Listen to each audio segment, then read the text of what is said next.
Whatalo whatu le tunu le nei tai au fau, wha mano le whalau o le tautua le nei si ufonga le nau mua Wellingtone, wa amtari e fwoi le na tautua le nei aso. Tātua ulia le aso ono o le masina o iuni le tausanga e lua afe lua se fulu mo le wha o le aso tofi o le nei fwoi vai aso tālo whalava. Ai e le lei o na whafonga la tātou pese whatasi le vi inga o le tua, ia o tāpena mai le tātou sauni ngā loto le nei tai au tālo whalava.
o le a tātou te talo. Te le foi tātou whasalonga le tai au. Whaftai tele lava le atua le mātou ta māle nei foi aso fau I whaupopo I le soifua ma le mātou wola. Whaftai lau leo leonga ma lau pui pui ngā o mālo lolo o tunu. Whaftai foi lo wanga le lei nisi sa ngā lulue. La tau o lo iai. Whale mai ma whale pui pui. Whape fo I la tau e malanga. Mātou whafo I lava le vi inga I lau fio ma whaftai tele. Whaftai alofa whaftai anga le lei. Ma tau te whaftai fo I ono le taulanga tongiola na saunia e lo walo Yesu Keriso. Le whaola tangatele. Whaftai lo soifua Yesu. Mātou whaftai fo I lau upu e awa I mātou ma whaatonu e la mātou savali. Whaftai lo whaapale pale tamani tele o taimi mātou te se ai. Whaftai fo I anganga pa ia. I lau ngā luenga musuia le taitaina o lo mātou wola. Ma whiriwhiringa mātou te whaia. Mātou whaftai lo wangale lei I le mālosi o lo watino o. Ngā luenga matiu te whapea fo I nei whanau ia onga. Whaftai le tau mātango fie o le nei aso. Mātou whaftai fo le nei aso fau e whaupopo I lo mātou wola. Mātou vi ia pēla o fio I lo le lei mo lo mātango fie matu mau ia te oele vi inga e whaavavau. Mātou whaatotua lava fo I le maliu o lo walo I lo na toto mātou te māngano ai I le li ie. Au le nei aso mafuafuanga o le amataria fo I le tautua a le si ufonga le lau mua wala au lau fio te anga le lei ma e fisoa soa ni mai. Whaamanuia nei ta māmatina mātutua lau whaamano longa pa ia I o la tino. Nga le lei la tau lo ngā lulue whaamanuia ma pui pui I la tau uma I le watu ma le toi fo I a inga. Nga le lei fo I e whio a I lungo le ala mai e malanga I le nei aso. Leo I la tau I so se ala I le ea. Sami whapea fo I le lau I le ele. Mātou maritua fo I mātou whanau ia onga I e whaamanuia fo I le poto mai lau a fio. Nga le lei whai ia onga. La tolo whai anga luenga le lei mo li stangata. I so se awa unanga le nei atunu. O e fo I le pule I lo wanga le lei. Whaamanuia I whai ngā mālo a Sāmoa I o le tai. Le ao le mālo. Tangata no uma I lo wanga le lei. Nui e fo I whai ngā mālo ni usila. E mai se o atunu uma o le lalolangi. Mātou mo le tua fo le lalolangi vevesi. E anga le lei lau ke wisi ana uma wha mole mole. E o lo fia maola fusoani matangata uma o lo pangatia o no pule sawa istangata masuinga o le tau. Talo fo I anga le lei nei misionare ngā runga tālai. Anga le lei atu ma sila atu iai. Mai se fo I nei whai evangelia. Au auna whawhiangainga ma whaletua. Ie anga le lei mai whaamiruia I fuafuanga o mai ka le sia. Wala fo le manuia o tangata. Anga le lei fo le nei aso. E u fo le nei aso ia vi ia la wafio I mea uma. O le tatalo lea ia le lo suafa Yesu lo mātou wali ma lo mātou whaola. Amene ma amene.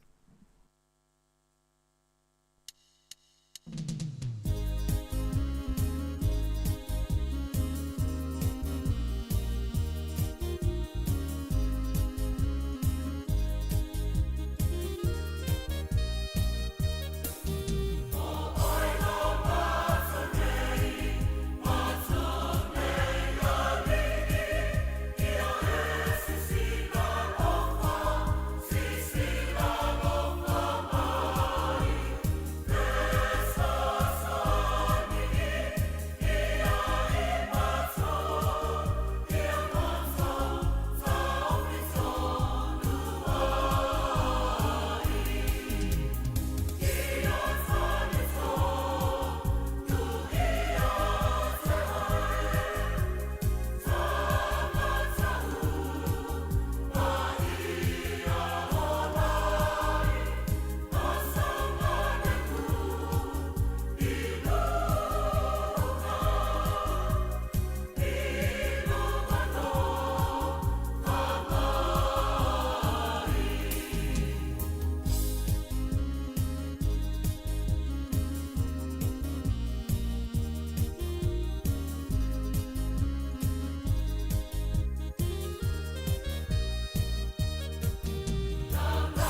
O le tautua le si ufonga o le laumua o lo iai fo i le langolango a le New Zealand On Air.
Talofa wa o le tiongi e fafo au lalo o le tia maa fafonga mai pea i le siufonga o le laumua i Wellington.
Hi, Sāmoa.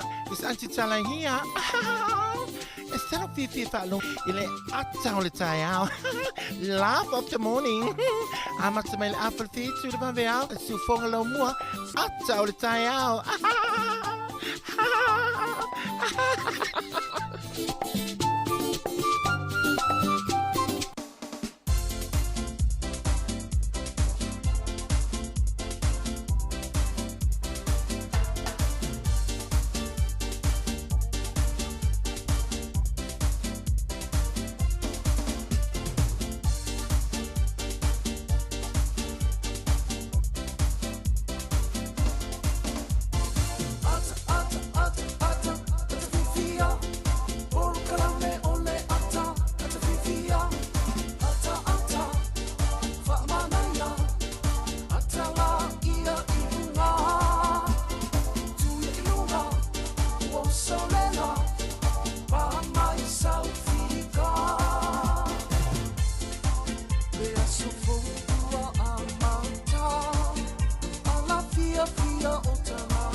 Tato por kalame le ata le tai au, ia le fu tato toi whelo ai rungo pia ule ea pe ona e whasa launga i le aso nafi, tau tua tuai, e le usea mauri wha pe foi ana, ia le tai au fau le u tato toi whelo ai rungo pia ule. E maa loso i fu manuia le tunu, o mai o e le tai au, ia nei le tato ofisa o lo o manuia, lava me o mai le alofa malanga le leo le tua, tato nu foi lo wha pe na, tapo inga nei tato mātua mātutua, ma le loa loa o le tunu, Whapea le au whengalunga pa ia le tua, whaftai tele mo le tātou maftanga, whamalo fo i le mai mo mai, ma le whalongolongo mai, whafonga mai, whaftai fo i mo le whasoa to le tātou Facebook, me se fo i o lo o mina o le subscribe i lunga o le tātou YouTube channel, whaftai tele lava, ia to tele lava le tātou tunu o wha au ala lo watu i tātou whasalonga, ai misi lisi au ala te maua lisi au ala, o le wala mo le tātou wala leo, tasi o ono tesi ma le tasi wha mo.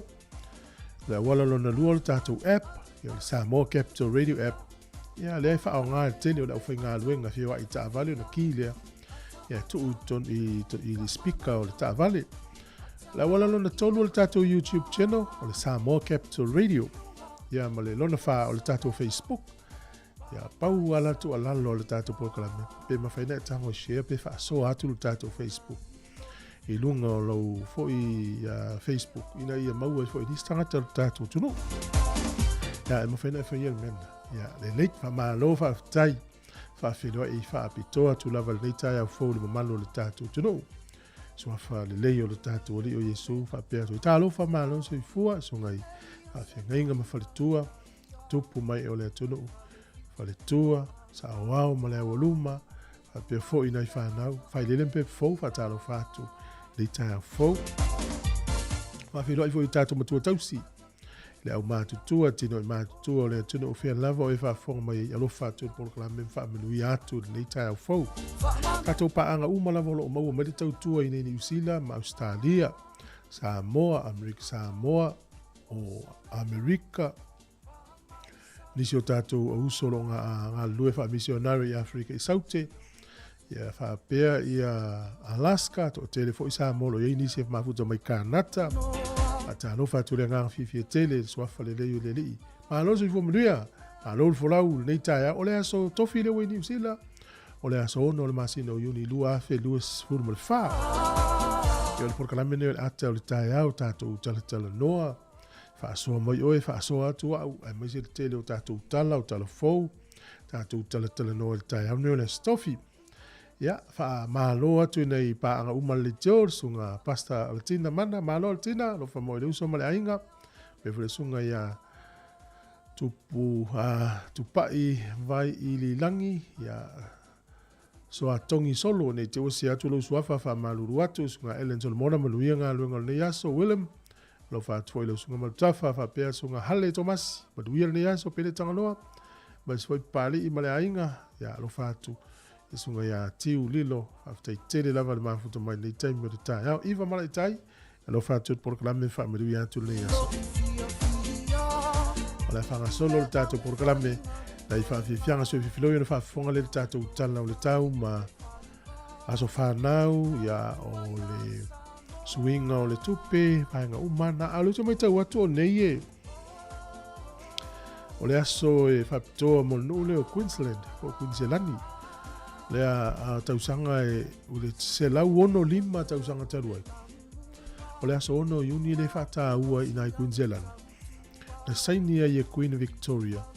Le te a ese po le ave esea mai Queensland i mai a New South Wales. Ia ona ave lolea ma te tūtua tasi. Ia mai whainga whakolone. Ono minga la, ia o le aso le nei le wha manatu ai e Queensland, se lau ono 5 tausanga, tanu na saini le whiangainga le ma Queen Victoria. Ia au tele o iloa la po o malo lo ai Queensland le nei aso. Ia maa nei fuil whailoa mai. Alo whatu sunga ia whaanili tui, manuia tele le nei tae au. O le whawhiwhianga nei mo le penina o tia whau. O le si ufufonga leo la mua Wellington e tā alofa la wau.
Atala whātua na tunu usmel whaafonga le tātou talo le tau mōle nei tai au whamela official vai tau e langi le lei le tau le so e tau o tūlava i le aso sā o le aso sā la le fōringa mai e wha malu malu le tau le aso sā ma pāolo o le aso ngfua ina i timu i ona vai e fōi leo le mātou le lai nisi o taimi ka piti manu o tū whanganui ma tau naki e langi le lei le tau le so e whape fōi wai rapa Hawke's Bay tau po ma Marlborough o tūlava le aso sā mtua langi le lei lava le tau o le malulu o le ea o lo i le lua whaasolo atu i lunga i le ono i nuna uta ua nei ia o le wawai fo i le ea mawhanwhana sfuru walu le maulunga wha mawina i Hawke's Bay sfuru fitu lo i Marlborough sfuru fitu fo i whanganui au kilani le so le vai atolo o langi le lei le tau motu i saute le so i langi le lei le tau le pito i lunga le motu i saute no umano i na ia Picton motu weka Blenheim ne le Soni a pe fa solo atu i latalata le o ngā tonu le iai i a kalai estete. O le wawai Queenstown, Dunedin ma inweka ko le pe i nei timu nisi o taimi wa ia le matau le lai nisi o taimi. O le au telenga o le atunu nei aso i fōringa mai ma tele ina langi le lei le tau tele wanga o le atunu e maise lava le moto i matu nei. O le malulu o le ea le moto i saute o lo i le tasi i fa solo atu i lunga le walu ea ma whana le moto i saute o lo i le se fulu tolu anga i lunga le se fulu ma le ono. Pava ia pia le yaso ina timu lua se fulu iwa le fule vela e lua se fulu ma le lima le fule mafana fana. O le angoto ifo le lai le so Wellington e le tasi le minute te ai le lima na le fiafi e oso e le la tai au i le toi lufu tasi minute i le valu i le tai au a tai au. O le fule malulu le fa mawina malulu lava mastone to ese le lua fa pe fo ya pahate to ese le lua e wainu yo mata. Yo no malulua yo Wellington e le ala sa o le leia. Yo na fasolo mai le Parapara mo tasi lo hate lua pori lua tasi ya ma Wellington e valu anga i iva. E ma fanfana lo fa mawina le vans fulu lua anga i lunga le se fulu ma le lima. Tala o le tai ni yaso e pio fa le ofisa o le tau. O Wellington e pe le tai le te o le se fulu le tai o nei sua le tai. To i lua sfulu 5 minute le lima i le fiafi. Ona toi pele o le tai le se fulu tasi minute na a tātonu o le se fulu tasi na ne il pō. Pori rua o le sua le tai ne le iwa le tai au pe le tai le te o le tolu i le awa uri toi sua le tai te o le afo le iwa na ne le fiafi. Tala na o le tau ma le tala o le tai mo le sile fia. Ia mo la toi lafo la tau tupe le yaso fa malo le anga lei. Tasi tala ni usila maua lau tupe Australia iwa se fulu sene. Tupe Amerika i le so pe a whaale liu i le mai le tāla ni usila e ono se furu sene tāla fiti i le u tāla tolu 5 sene i le so tupe Sāmoa le u tāla 5 se furu ma le 1 sene tasi tāla ni usila maua e ala u tupe Sāmoa e tāla 5 sene e o le tupe atonga le u tāla tolu i le so pa anga tonga tāla tolu pe a tasi tāla ni usila ya le suinga na o le tupe le nei aso mo le silefia le tono ya ma lo le anga lei mo via tele oi ma fuanga le nei aso o la vano fa morianga wa soifua mo le nei fo yaso ma via tele o lo wa soifua nei le aso ono yuni ava peonena soifua ia fa via tule tu e lo wa so fa nau ya fa pe fo wangalo ya o lo wa soifua ya ele ngalo oi le ile na tausinga fa me se fo inisio lo totalo mo oi. O le tusi fai tau o maua le Iakopo mua fai upo e lua. O lo iri fai tau le nei le Iakopo mua. O Iakopo e tu al wherang fau.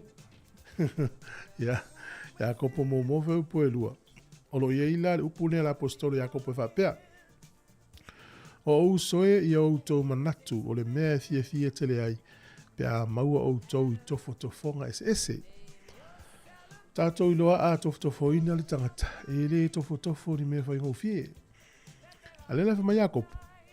Ia sui lalo manatu. Ia e fia pe a tofo ina oi. Awa e o mai lo me yolu i tau ma tofo nga ita lo ma tangata peti. Ngā pe whanono. E a le whautuanga leo a mai Iakopo. Ia e fia. O le fasili a me fia i fua. La ngā le ito whonga ia, e le tupu lo on sai ma lo on sai. Ai to tono no tai puna lo ilfo i tau whapea, a o le tangata o no sai, na te mau le pale. Tangola su el pale na ina le tau puna mua mua, o le winga, a o tu le meti ngā ia oe, au e teita, a ye fia na ua lu ilo whatua tua, ina ia tupu e lo on sai. Umia lo on sai, ma le leilo on sai, ma lo on sai, e te mau ala le pale, na i to tonua ina tu se yagopo. Ia, o ani du itau o le ne yaso, au ane ita i se si, a ia fia, ia ua tofoina oe, au au tātou iloa, e le wha so ina tātou e le atua, na te tofoina i tātou, po le te leo tātou ono sa i le la tupu.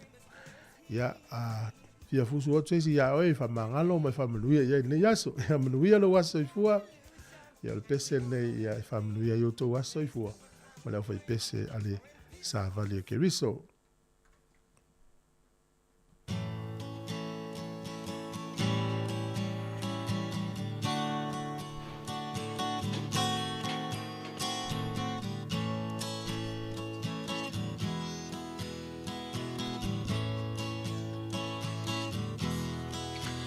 Ia vi ia lea tua ua ulia loa so soifua ia manu ia loa so whanau whamanu ia lea tua ia vi ia lea tua ua ulia loa so soifua ia manu ia loa so whanau whamanu ia lea tua ia avea ne Yesu matau tai o la umalanga a ofesoa ina lolanga o Yesu le tai tai ala ia avea ne Yesu matau tai o la umalanga a ofesoa ina lolanga o Yesu le tai tai ala a fesoa ina lolanga o Yesu le tai tai ala.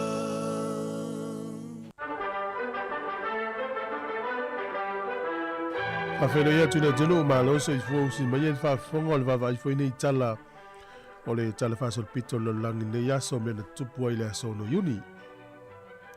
O le solta usanga e tasi valu fas furufa. Na whaavai ai lo ne tona le whaala putputonga leo le YMCA po le Young Men's Christian Association. E o mai le solo o la pe le whaala puttonga nei o lo iai fo i Sāmoa. O lewa tene le whaavai le tausanga tasi valu fafa. Ia o le whaala puttonga tama talavou ke wisiano. Ia o lata ia fo i mai tau le whaala puttonga nei. O lo o muli ta i lava i le manu lauti na whaavai ai. Le fo i pe o na whairo tele tangata Sāmoa o ofia ti ai.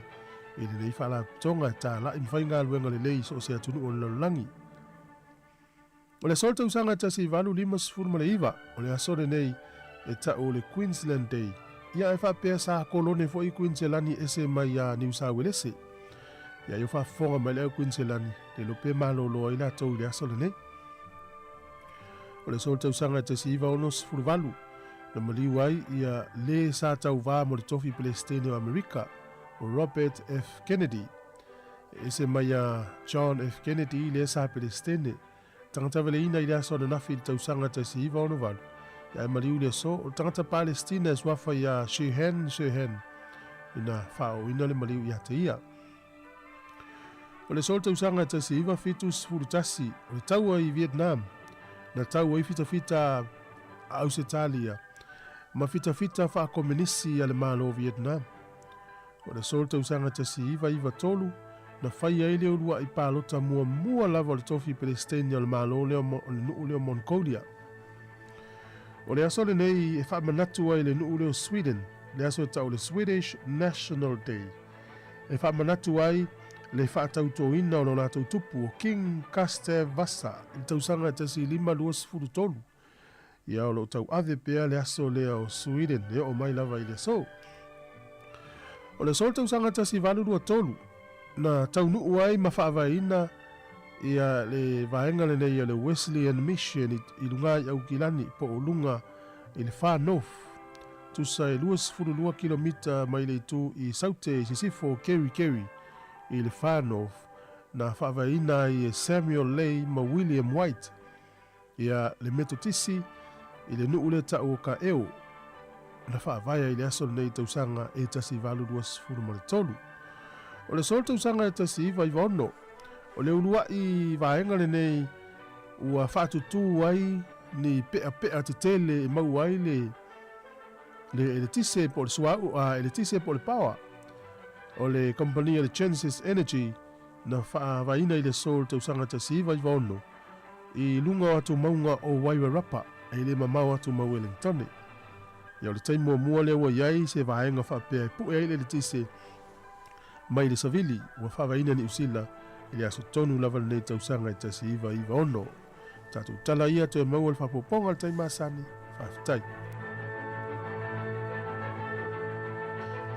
O le whawhonga le tautua le siwhonga le no mua nei teimi o le whasalunga to iwa minute o na tāle o le walu whawhonga ia tātou telefou to i whalofa atu le tunu o lofa atu Erika malo lava le ngā lue tatonu le te mafuta mai tātou tunu. Sunga fo ia se ali mali toa Sam Ripley ya lo fatele atu asa pese manuia nei tai au ya le la fa pe mai diso tato au mai mo mai kuinselani ia ele o malo lola to le so sunga ya puao le ota ya malo la nga lu te tonu net mafuta mel fenga lenga peti ya malo malang manuia so alo lo malang manuia sunga William to le fo fa tai e foi ma foi Kevin Swalker Fali li tui, yalo whātua porkalame, ia mahalo la whaftai le mafuta mai ni teimi. Wellington la vaia o lo mahanai a fōi le tau le nei aso I le maluru te le fōi. E mawhau le pōpea saunita te moe I nei tangata I le ini men no fōai, tālo whai. Tālo si o mawhanwhana la tau di suinga o le tau o tātou iai. E mawhapea fōi nise whaingaluenga le pō, ia saulo le whale o le lava lau mano longa. Mo fo le malo se wanga luenga le fia na nei. E ini se mana va mai no mai fo ile to faia fia masani. Ai ale tala la to yo masani ile tino. Ele pe fa to amosi na malo lo fa auli. To lu fai tu la to ya la fa nga luenga. Malo la valon sa. Manu ya nga luenga fia ngai mo to. Talo fo sunga saulo manu ya nga luenga le saulo lo tele atu. Pui atu le ile atu no ato nga luenga matiu te o le nei fo yaso. O le whawhiwhianga, na o tapena mai tātou telefou, mo le nei tai au, ia mai na pese le tia maa, a tā ua lo soifua maloloina, e ia le tele o vaila o ona ia e tuu I tonu o tātou tino, ia e mo ia e mana ia e mo ia la fie il tangata, a ia le aso e tali mai ia o nā whaina I le soifua o le tangata, whafonga la whautuanga mai le, whai pese, ale tia ba malo so ifua fetu minuti ona tale o le valu si fonga ne la mua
alofa Sāmoa le tiongie fafo au lalo o le tia maa le nei manuia fe au mga luenga o le nei asu whaafonga mai pea i le si ufonga o le lau mua i Wellington.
Ia le tua lunanga le leu toi tai mai lo tu soi formasiola i le nei fui fa o popongo telefon mai Sāmoa o si mai el fa fonga.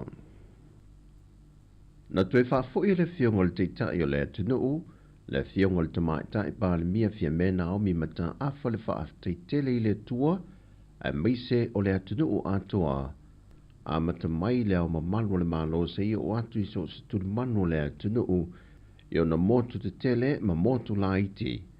Fa pena foi ma malona malanga mai i ona motu tua o i Amerika Sāmoa. Ina ua oane i lea fiafi, e tapu ni ai lea so ua ato i ai leono se funma le lua tausanga. O le malo tuto tasi o Sāmoa, ma tu inei foi lalo le tangha vai o le sao le tonga. O sao mnonga fai ua le fionga tamai tai pāri mia, na ia toe wha manatu ai nei swinga wa iai le wha manatu i no le tuto tasi. Le ua amata i le tausanga nei, e pe ona whaitau le atunu, e whesui ia i lava whainga, ai tu mau wha vai, mai le tawhia pe ma mai le nganga mawalungo le malo, e whaawau pēr le nei sau ni ngai tau sanga te itasi, mō le whaamna tuina o le tūto tasi o Sāmoa. Ma o te tālai fo i le hawa noi pei o le nei tūto tasi ono se fulma le lua tau sanga, e noo ma la whanga a o i tū malo, e whaatino ai ala tau lava por kalame, e fia manatu e whaatino e wha manatu e le tūto tasi. Na ia to e wha manatu fo i le malelenga le au malu le malo, e lana saunoanga au tū i le por kalame le tae au i solo wha alo alo. Na ia to e wha manatu ai le taringa malo a fono te itai o malo le tau pulenga ia o ki topa. O lana te talo le pa i o le atunu, ia munmunu au foi wha atasi Sāmoa, a wā le tau le leia o le ingoa wha apelipele ino Sāmoa, ai siri ai le wha atele o le vi ingai foi le tua. O le baya so nei o se polkalame wha alau i loa a le baenga o whainga whaiva, e whātau ai le fua whātatau o ia, e whātanga ina, e whāngota ina le au whai whaiva. E le saunoanga au tu e whātau ai le nei polkalame, e le fionga i le minista o whātu angam whainga whaiva, le fionga la auli le watepola te Valfosi Schmidt. O le whātau ai na leo le fua whātatau o ia mawhi ngota i whainga whaiva, o se whi autau mōni le alamtanga ruenga, e tu solana polkalame whaalau i loa e pei on te pena ina, i le neiva yaso wa whaatau ai na i le maketi ui ai sa valalo, ma le aso wharile i le maketi sanlolonga.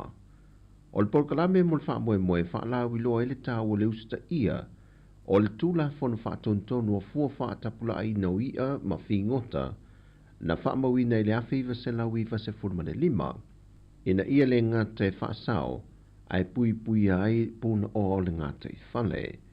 E le polkalame na wala au li ai pa angal vaenga o whainga whaiva, o sui o nuu, au whaatawia, sui o matanga renga le malo, whaalapa tonga tua maoti, sui o a onga matangata lau tele, ina ia mawhai o na mori mawina lea whaamoe moe tā ua, i upolu male motu tele i sana hawhai. Sau no le fionga le minista, o le whaamoe moe foi, ia o ngatasi le whainga whaavai alamtanga ruenga male ati nae, male pule ina te tau o whainga whaiva, male wa aia le leo ia, ma whi ngota ina ia lama tau mafa, ma ia manuia tangata Sāmoa, ma ita mau ai ngore sami mangata i whale. E mana tō pese au o nanga tā ua male a anoa, wasilia male lua se fulma le ono tau sanga o tau tua mo le atunu. I le wā e le ngata o motu e lua i upolu masawai, ai wa whape na fo i whainga malanga, i le wā male motu i Amerika Sāmoa. O le aso na nafi na whātou duwina i le fuawhanga le company wa a Sāmoa, e wha mangoto i nei whai i le moana sau, le waa a le atunu le MV Lady Naomi, e na wa wha maonia, le tele o wha le tonu ma le mwhai o na toi saunga le mū, i le whi a i no le mamalo le atunu, pe whaonga ina whoi ina ngā ruenga pe o na masani ai. E to tonu le lua se funma le ono tau sanga, e se funma le whātau sanga pe o na whai lua se tasio sui o le company wa a le atunu, sa whērua i ai, i le vau Amerika Sāmoa ma Sāmoa. O lo mante i tuina pēr le saunga le mū e le company wa a Sāmoa, e le pūlenga ma le au whainga ruenga, le sea kia pēr lea o le ngata o le awhi a waenga umo wa au lo whaonga ina le teimile nei, mo le saunga le mū o soifu o le atunu o e whaonga ina. Ua whaai do foi e le company wa o le a whaia ngā ruenga wha le lea le awhi o le sa o le MV Lady Sāmoa tonu, mai a mate le aso ngafua le aso se fulu iuni lua whelu se fulma le wha, e o atu i le aso toona i lu se fulma le iwa iuni, ai o le asuitu langa tu iei mo whi malanga inga, le isi waa o le MV Sasa si wha se fulu. I se teimi mo o wha anganga i le tala wha te tau o tu o le tupe, mo le nei tau sanga lua whelua lima, wa whantu langa i se paketi e lua se la wawheta la, mo nisi o le au whainga ruenga le malo i awa noa wha skol sipi. O aia i o tangata whainga ruenga e anga waa i le awa noa le nei o le lua se la wawheta la mo le au skol sipi. E nao i lato o lo tau wha mai a lato wa awa onga, mo a lato wha ai lunga mua. Mai e whaifa tau vanga fo I lantou e filifilia mai ai, ia nisi o le a whaamania ina I ha manoa. O le anganga o le fuafuanga le malo, e na ia si itia hantidia I lunga le tomai maanga vao I lantou lo ngā lulue, e te tono mtanga luenga, ma au nanga ese alo tātou malo. O tana fōwia mai Sāmoa mo le ni yaso, manu ia tele le tātou atunu I fuafuanga o le a whenga iai, whaasoi foia.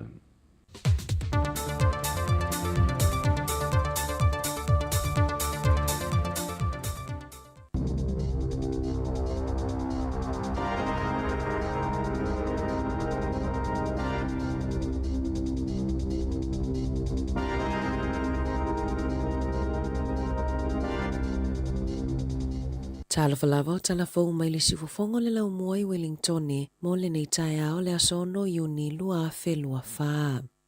E ono whaaititi aso mai mo tangata e whaingaruenga letu mau po part-times. E tu sai ma le whaasirisilanga na tuina mai le minista mo mata uputau I whale whaingaruenga I le aso ananafi. O whaai unga mai le toi lau liliui no tu la fono mo aso malolo po le Holiday Act. O le atu uina atu se ata whaataitai o tu la fono. A o lumana I le whaatala noanga whaatatau ia se tema. Na whaalawi loe Van Velden lea ngai oinga I se sau noanga ale ofiso le atina inga o le tamau ainga le Pasifika I au kilani. Na ia sau noa, sa ia whaalongo I pisinisi o lo tau wivi malu I tau. Mai I whaai unga ale whainga malo o atuanai. Lea na whaalua I nai le numera o aso mai. Mai le 5 I le 10 aso lea na amata whaamamaluina I le lua whelua tasi. Na ta ua Van Velden o whale whaingaruenga e whaalangolango I tangata whaingaruenga le tū mau e siliona a fia I le whaamoimoina o tangata whaingaruenga. O lona winga o le tangata whaingaruenga e whaingaruenga le vai aso atoa e 10 aso mai. Ai o le tangata whaingaruenga e ITT foi tū la whaingaruenga. O le a maua se vaenga yanga ai o lea foi numera. Pe o le a avea ma vaenga o la latou whiutana inga ma whaatala noanga. E silia ma le tolu se launga luenga ua fuafua e whaamuta I le matanga luenga o le sio manga. Leo le awa ai le whaititi o lau whainga o le au whainga luenga I le lata I le tasi o vai tolu o le au whainga luenga. O le awa atulanga I le tele ofisa le maloa la tau fuafuanga mo le lumanai. E whaititi ai tupe whaalu e pe ona whaatonuina le minista o tupe Nicola Willis. Awa o lea ua whaamaunia mai le tala whaatatau au tu o le tupe le whainga malo. Na whaalia le matanga luenga. O lo o fuafua e ese le tolu se lauma le tolu o ngā luenga tū mau I aio lai o le tausanga fōu. Whaititi ai lona whaitau au whai, mai le iwa se lau iwa tolu I le ono se lau iwa se fulu. Na whaalia le tala whaatatau au tū o le tupe, o le whaititi ai o ngā luenga I matanga luenga, o le a whaasau ina mai ai le 2.2 miliona tā la I le 2.2, ma o le whaititi o le whaatupenga o porkalame o le suawa I mama, o le a whaasau ina ai le malo le silia ma le 2.3 miliona tā la I le taimi lava e tasi. O loo tausisi pea le taitai o le Labour Chris Hipkins I lana whaiunga sa toi whaatatia ese ai le tuu whaatasinga o au nanga whaasala lau te tele ina ua tele whaafitau li tautupe a le TVNZ. O le aso luana whaasilasilai e le TVNZ o le ai le vau le 2 miliona ma le 3 miliona tā la a la tautupe ngau I le talo le tupe wha le tausanga I le 2.2. A whaatusatusa I le Warner Brothers Discovery I tutono New Zealand le ana tapuniela la to au nango le News Hub. E tusa ma le 3.5 miliona tā la na le maua I le 2.2 ma le 2.3 miliona tā la I le 2.3. Na lipotia I le TV New Zealand le 10 ma le 4 miliona tā la o tupe ngau I le ungo talo le tupe le afa le tausanga I le masino mati ma le 10 ma le 1 miliona tā la. Ina o mai ona I loa I a tupe ngau na whaasilasilai e le TVNZ ngaluenga I 1.5 o le afa amalolo e au fia I porkalame o le Sunday ma le fair go. O le tausanga taluai a o iai pia le leipa I le malo na whaamaoni ai e Hipkins le toi whaataatia ese o le fuafuanga I tu whaatasia ai le leiti o New Zealand ma le TVNZ na whaalia Hipkins sa iai lona talitonunga e le o se whaaiunga sao lea le tu whaatasia o ia au nanga mai o mai lava I le taimi nei. O le fitu sifulu ono pasene o fōmai o le soifua malōlōina o le mafaufau e whaamataauina i ngaluenga ma le silia ma le fāse furu pasene na sawa aina i tutonu o le tausanga e tasi e tusai masu e suenga lata mai. I se tasi o whaalawelawe na whaamatalaina i se fōmai e to o fitu tangata whai ngaluenga na mo o mia tonga fitinga i le ED ina ua umano so whaia i se tangata ngase ngase. O le whaalaputuputonga o tausi soifua lea na whaia le suenga i tausi soifua po o fōmai i le lua whelua na whaalia se tasi o fōmai Grant Brooks o se fōmai o le soifua malōlōina o le mafaufau i Wellingtone o le toa tele o le aufwhaingaluenga na awhia i mū ma mafaufau e tu ua le ngaluenga wha fōmai ua whaatuputupula ia Sāoanga i le aufwhaingaluenga i whale mai ma tangata ngase ma ua lipotia fo'i i aso taitasi le wha o lima o tangata i fōmai ma ua lipotia fo'i i aso taitasi le wha o lima o tangata i fōmai i Aotearoa atoa o le tele o Sāoanga na mafua ona o le whaasua awā, po le malolosio fuala au whaasaina bei o le methamphetamine. Ua molia se tamaitai i le ngaoi fale o loa ma le wha o lima ina ua tamawhai e ave whaananani o loa e silia ma le awhi whaase lau tā lalo na tau mai se fale o loa le malaiwa alele au kilani i le bō la sotofio le vai aso taluai. Na i loa atu e leo le tamaitai o tamawhai e tu ua le fale o loa ma se taawa le whaifa atau po o le trolley e tumu i o loa. Na tā ua e sa tini sinia Wendy Pickering sa umia fo i le tamaitai sea upenga aina vave o natali atu i ai leo maloka ina loa le tamaitai na tā ua fo'i ua solia le tamaitai tutu ungon ma tā upu leo lo o tatalai i tua. O le aso wharaile lea e tūla ai i le whaamasinonga whaaitu malo o manukau. Sa leo ina leo whale o loa o le malaiwa alele au kilani i masina taluai. O le a whaapipiina ni masini po e ata fōu i laina mō pasi le taulanga pe ona whaalia le pulenga nua Wellingtone i le aso ananafi. O masini po e ata tū mau, o le asi iti ai le lei o au na ngā pasi lungo awala pito sili o na pisi i le taulanga. O ia masini o le a whaapipiina i Adelaide Road, ma Manor Street, mai le aso se fulo Iuni. O aveta avale e silia ma le 5 mita le mamao i lungo le laina mō pasi, e whaasalaina i le se lau 5 tala, ai o taavale paka i lungo laina mō pasi mawila, e mawhai ona whaasalaina i le 9 tala, whaopopo ai ma le tau e toso ai le taavale, pei ona sau nole so upua le pule ngā nuu. Sa whautua ina tangata lau tele, ina ia siaki whaailo ilo po o whea tonu e iai laina ua whaapitoa mō pasi, e mawhai ona whaonga ina awala mō pasi e pāsika, wilaafi, in-service taxis, maisi taavale e whaonga ina le awala, mō le titi fo i le 5 mita, ina ia mawhai ona li liu i langa vale po o seisi awala. Ua molia nei le kamupani whai awala a le Fulton Hogan, ina ua maliu se tangata whai awala i se loli sawa a le kamupani, a o ia whaatutuina Cones mo le awala. O Brian Barnes na lavea i se awala na toi whaaleleia i lungo le State Highway 2 lata i Hamiltone i a Februari le tausanga taluai. Na whaasalaina le ali ave loli a Michael Stacey i le masina na te anei i ona molianga o le ave ta awale whaatamala na mafuai o na maliu le ali. Na lipotiele le tio New Zealand ua molia le work safe le kamupani a le Fulton Hogan le ana avea makone karate au tu i lalo vaenga i tolu o le tula fono o le soifua maloloina ma le saunga le mu o lo o molia ai le saunga le mu o le ngaluenga na mafua i le whaalawelawe o lo o tuua ia fo i le kamupani au kilani o le Independent Traffic Control Limited i a Februari i tonu o le 10 masina ma e tatau na whaiai ni suenga. E tu sai mali poti le whaamasinonga na mawele au sue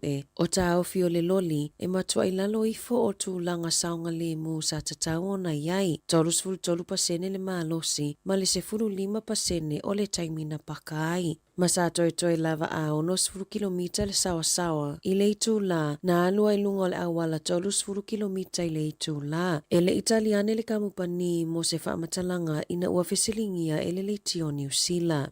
I ta alonga na manumalo le awa le Maroons a Queenselani 10 i le 10 le Blues a New South Wales i le la taalonga i le po ana po o le taalonga mua fo i leo le State of Origin e silia ma le 7 minuti o le taalonga o taalo 10 le awa le Blues a New South Wales ina ua faasala le ali o Joseph Swali i le pepalanu mumu ona o le mawalunga o lana pueina o Reese Walsh o le awa le Maroon ai fatu avalu minuti o le taalonga ua faasala ina i le NRL Swali E le mawhai ona ta alo I ta alo ngai wha o le laka pi liki o lumana I nei. O le aso luas furu ono Iuni o le awhai ai le isi ta alo ngai le vao au e lua I le malai ta alo I me le pone. Ta la fo ia mai le si ufofongo le lau mua mo le nei vaenga o le tae ao.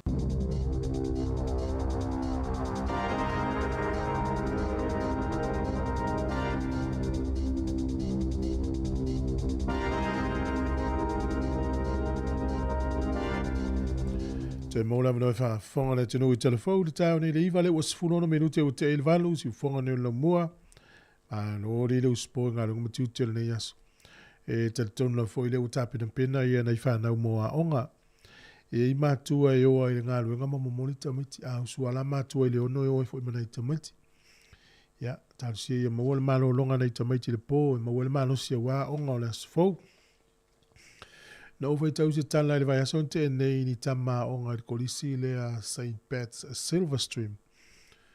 A faina ia nu mela na I tama onga I o le ia tuaf po le tausanga sfurulua. Ona o le le o le system po le awala le fai ai suenga I lunga. Ia po le awala le fai loa mai ai le fai ngo suenga. O le vaenga foi le o te whamanatu o tu foi mātua. Vai lo walo na ia 12 po na e tausanga sfurulua po sfuru sfutasi. Sili pe ia I le tele waso po o malama lama I le swing o le NCEA. Awa pele o malama lama lo walo. E mana ia lua sui lea onga sili lea onga wha malama lama ne. Ne I te ua salu atu ni fuafuanga le a inga o lo iei ni credits po ni maka o lai tua I lo walo. Mai maka whaatapula ai te tauna ulu whale I sea o ngā pose kolisi po le alawa. Ni vaenga o lo taula I elewa ai e tamaititi nei te ua whaina. Nei whamanatu na tu ua mata maiti visiri ai po a maile a onga ia matulanga whapena. Nei whamanatu ai whamalo manuia fo ia onga ni aso tamaiti. Le avanore ua maua e o tau New Zealand I maua le toa tele I Sāmoa. Ia matua tango li malua ia I whaonga le avanoa. Na o mata I lunga le tatou wala ata fo I le sisinga fu ai Sāmoa. Na o ata la I whasala launga whani ona po. O lo tau la noa ai ni si whanau tamala iti fo I e pe.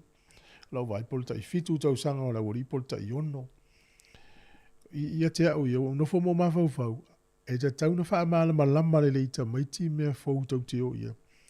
Ano inga a tatou o ma avita maiti e te tau na whai loa I ta maiti. O mea o le atu tupu I tau au fianga la tatou ia. Mo whase a le awari la iti e to o lua. I lo pelo lopo lata mana whase a ifa mai. Tolu le lei tu lao mātou whaatali. Aina o le lua minute na mātou sāwa wali ai. O le sa ona I ta maiti. Mai mawhau o lau la iti ia.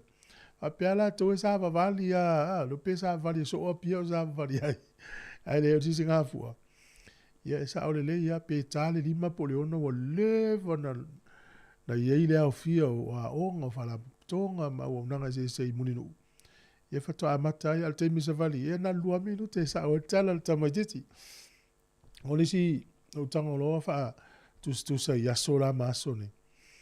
O aso ia te singa fua le yesu winga le wa iai I nei tau fou po le wha le lima tau sanga talu. Nei po se furu tau sanga talu ina a mata ma le swinga fou le wei nei. A o tu atu. E tā le iwa fato atau nuu le a o le malo. Fato a mata le lotu stein fa pena po le aforiva po se furu. Ia, o le tula I wha alo la leo leo. E le iwa ile I tamaiti le teimine leo. Pata tui la lo leo matapongia. Matapongia leo leo. Ono le o mi le whaatali. Ia e matua la, ale whaala la, lava nei whanau, o nei tangata sa vali. Ia leo mane e suinga leo ia I tāne, le iwa uma sa vali.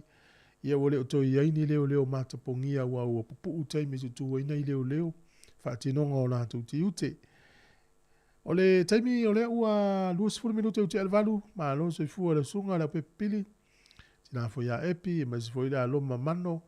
Ia masi fo ia Reverend Fapele tai tuave, faftai tele lava sunga Felisi vinai, manuia lunga Felisi ni yaso silulu Polten, faftai lava.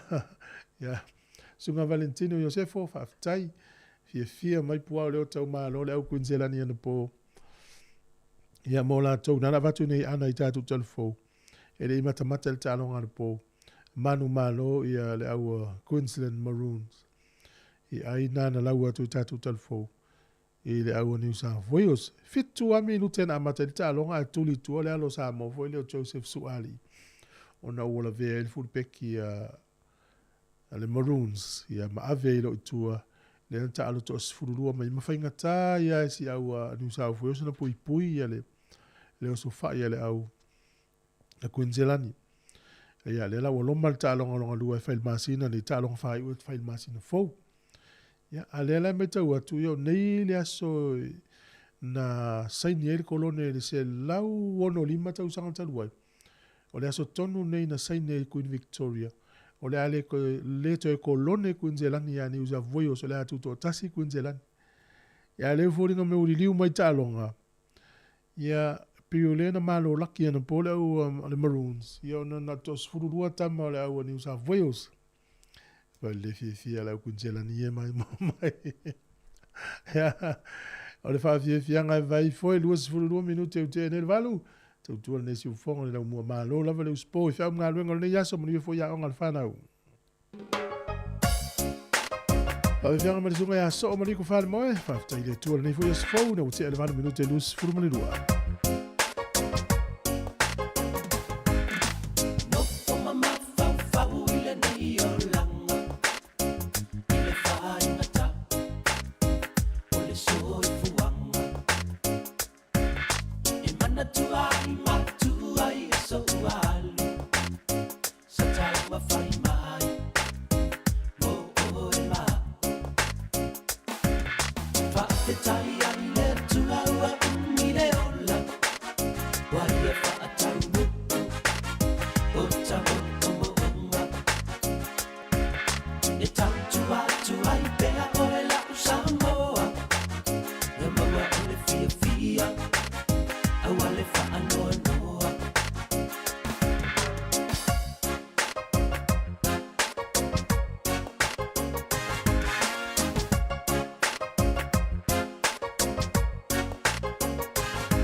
It's time to I bear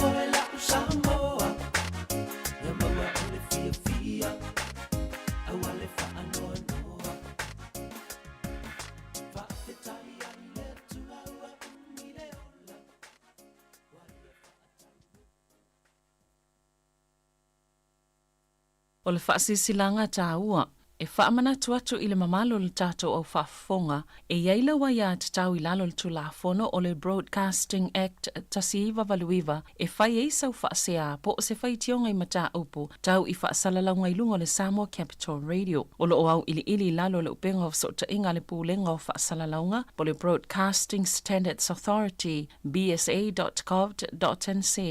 A inga mo le whai o sau whaasea i se polkala me whaamanu alia i lau whaafonga anga. O lo au fia ai vaenga nei, o le ale te me mawhaiona whai se whaasea, o ai tu ainga polkala me mawhaiona o whaasea ai, o ai e whao o iai la o whaasea mō le taimi mua, whaftai.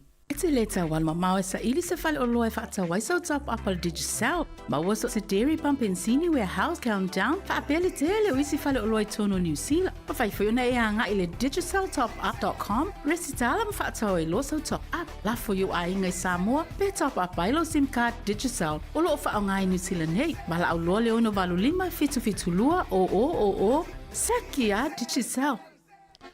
Palo whaftai, whauau nisi o tātou whaasilasilanga, whalau e tele o nei tae au. Soa whamanu mālo le li o Yesu Keriso mātou te walau atua i le paia ma le mamalu o le maftanga whaiwhiau so whatasi Wellington e polirua ma le Hunter Valley. O le a whatonuina le tātou whonotanga i le asolua a saus furutasi o Iuni. I le se fulu le tae au, whaia le kalesia me totisi Sāmoa, lua Waitoa Road i Hataitai Wellington e. O lo te tala fo i lava noi so se whawhianga ingai fia mafuta mai ai ma le whaalo lava whaftai sa inia lau lau a whono. Le isi a tātou whaasilisilanga le nei, whaasala launga mo le mafutanga sa le lolonga i Wellington e atoa. I le ava tele ma le whaalo alo tele, whai ele leo whatau wa a mafonga tau moli. Tau langa tangata sa le lolonga i so se kale sia whapea li i mawhaipule. Malma malu o sui uma o le nei a fioanga. E whape foi paolo mga whai maluele nei nuu o sale lolonga. E toi whamana tuatu le tātou mafutanga, o le a whātau nuina le maota o le whakasa Cannons Creek, tuatu si se laus furutasi Casta Crescent i polirua, i le aso to anai. Se furu lima o Iuni, i le se fulu i le tae au, le nomingo la sto na i o le vai aso fau. E whamana tuatu fo i la fonga e pe o na au tasi i ai, tatalo avatu i le tua lo tau soifua maso mātou ola i le aso ua taupoina. Soifua o li i mawhaipule o tapa au masane lo longa. Monisi o whamtalanga whafto tai telefoni o le o lua tasi, o iwa o, lua o tasi lua. O lua tasi, o iwa, o lua o tasi lua. Po le o lua tasi, o iwa, o lua o. O le numela na tasi, ia te o latu lesi numela o le o lua iwa, o lua o tolu iwa o, o lua iwa, o lua o tolu iwa o. E la malesi numela lea ia i lalo ifo, o lua, tolu valulua, fitu lima o tasi. O lua, tolu valulua, fitu lima o tasi. Ia whaftai, o se whasalaunga na ia tapa au msale longa. O le isi whaasirisilanga mo le kapelensia mtanga luenga katoliko Sāmoa i Wellington. O le alelepa ia i whaavaa tiu. O a auloloa pa ia sautua whawhawha o Sāmoa i le amata mai le oneone le ufitia le mata i saua o le tui manua. Te ia pa ia le maota o le tamaitai o nā whanua o ala manu e le uia. Au le nei whaasirisilanga i whaasintonu i le kapelensia po le mtanga luenga katoliko Sāmoa i Wellington. Mai se so se katoliko Sāmoa lava o lo alala mpapa au Wellington nei mona nu tua oi. E tali toni wa uto usile fia uma o le aso whareile nei le aso fitu o Iuni lua wha. E le afa o le fitu i le fiafi o le awhai ai le taulanga pa ia o le misa sa e tatala lo i ai le Metropolitan Cathedral of Sacred Heart. Po le malu to tonu o le pule anga wha aki epikopo o Wellington mai taita ia lava ila na fionga ia aki epikopo Paul Martin le sauninga. O le ale mawhai o na tātou awai umai le taulanga pa ia o le misa sa e whapa ia ile malu e peitai o le a tātou whelo i umai le cathedral i le asovalu o le astona i lea ia i sotona i le wha i le fiafi, i le lima i le fiafi. O le a whai ai le tātou leo leonga a le eukalane sitia, ma o le i tū lapa ia, e mō tangata kātoliko Sāmoa umalawa i Wellington e mauna nu utua oi. E o le ata ita ia lava e le matanga alwenga po le kapela ni sia Sāmoa sauninga o le a fiafi. E wala ua tuai ma le nganga whaelolo tele na ia tātou wheloi umai i le aso taupo ina. Tātou ta talo ai ma le whaaftaia le alofa mātalasi o le tātou tāpau sili le langi i lo o tau soifua ngā lulue. A pea le au nanga i le atua ma na ngā luenga. E le ngata i lea tātou whaaftaia i fo i le atua o na ua mae a ma le manuia le ngā luenga o le malu malu sa fianga iai ma le pule anga. Monisi whaamtalanga, whaafso tai telefoni le Palestine o le olua fitu, 5 tolu wha, valu o valu tolu. Olua fitu, 5 tolu wha, valu o valu tolu, whaaftai, komiti whaafoi. O le sina o tātou whaasirisilanga mo nei tai au, whaamalo whaaftai, ia watea le titi la vale a fole valu, le tautua le nere si ufonga le lau molo whātu sunga vidiam pito le foa, sunga lau pepe whananiko, antelea, ia tivesa ene e on sila, whaaftai lava le mafuta mai. Malo, ai eise mata upuna natu telefoni, vai aso e te fia whaasoa, i maulo a le tātou leina te vili mai le tolu valu lima lua o whaatasi, o le tolu valu lima lua o whaalua. Lei tolu valu lima lua o whaatasi le tātou numela na e whaina e telefoni mai ai. O le mta upu foi le whaangoto i le vaale i Sāmoa, le Lady Naomi. E le o se mea fau le mea le whaangoto va le mea ua lewa. O le whaingana e whai eiso se vaa lava ua lea o ngā. E ave whaangoto, e tia i le sami. E whapena le whainga o vaa ua lea o ngā. Ia ai ono le tatu fau e le i si le fia istanga te le whainga le. O le whainga le a malo umala langi. O isi malo e ave o mea o le vaa i o malo te tele na e fausia vaa. Ia le tele au tunu o a isi e vaa ua lea o ngā ua umaso e so e ngā ua umalo na o ngā. Na vele whaangoto le mona. O le whaingana e whai ai. Ua luas fulu ono tausanga o le tautua le Lady Naomi. Pio na iei. Ua tele al swinga, ua tele vaa fau a tātou lau iei i le temine. Ia o le mānei ai, pe fwela o tātou vaa tuai e nei ai, o le limu tau, o le pule ono, vaa na i luma mai, e se mai vaa na i tua atu na i si le fia i leisi au mātua. E pe o le vahengal na e, mānei fo i le si le fia ne te ua ngalo le tele o tātou vaa tuai na wha angoto uma. O le ele tama lea na, ele o se tama, te lo posi ali, te lo le ali.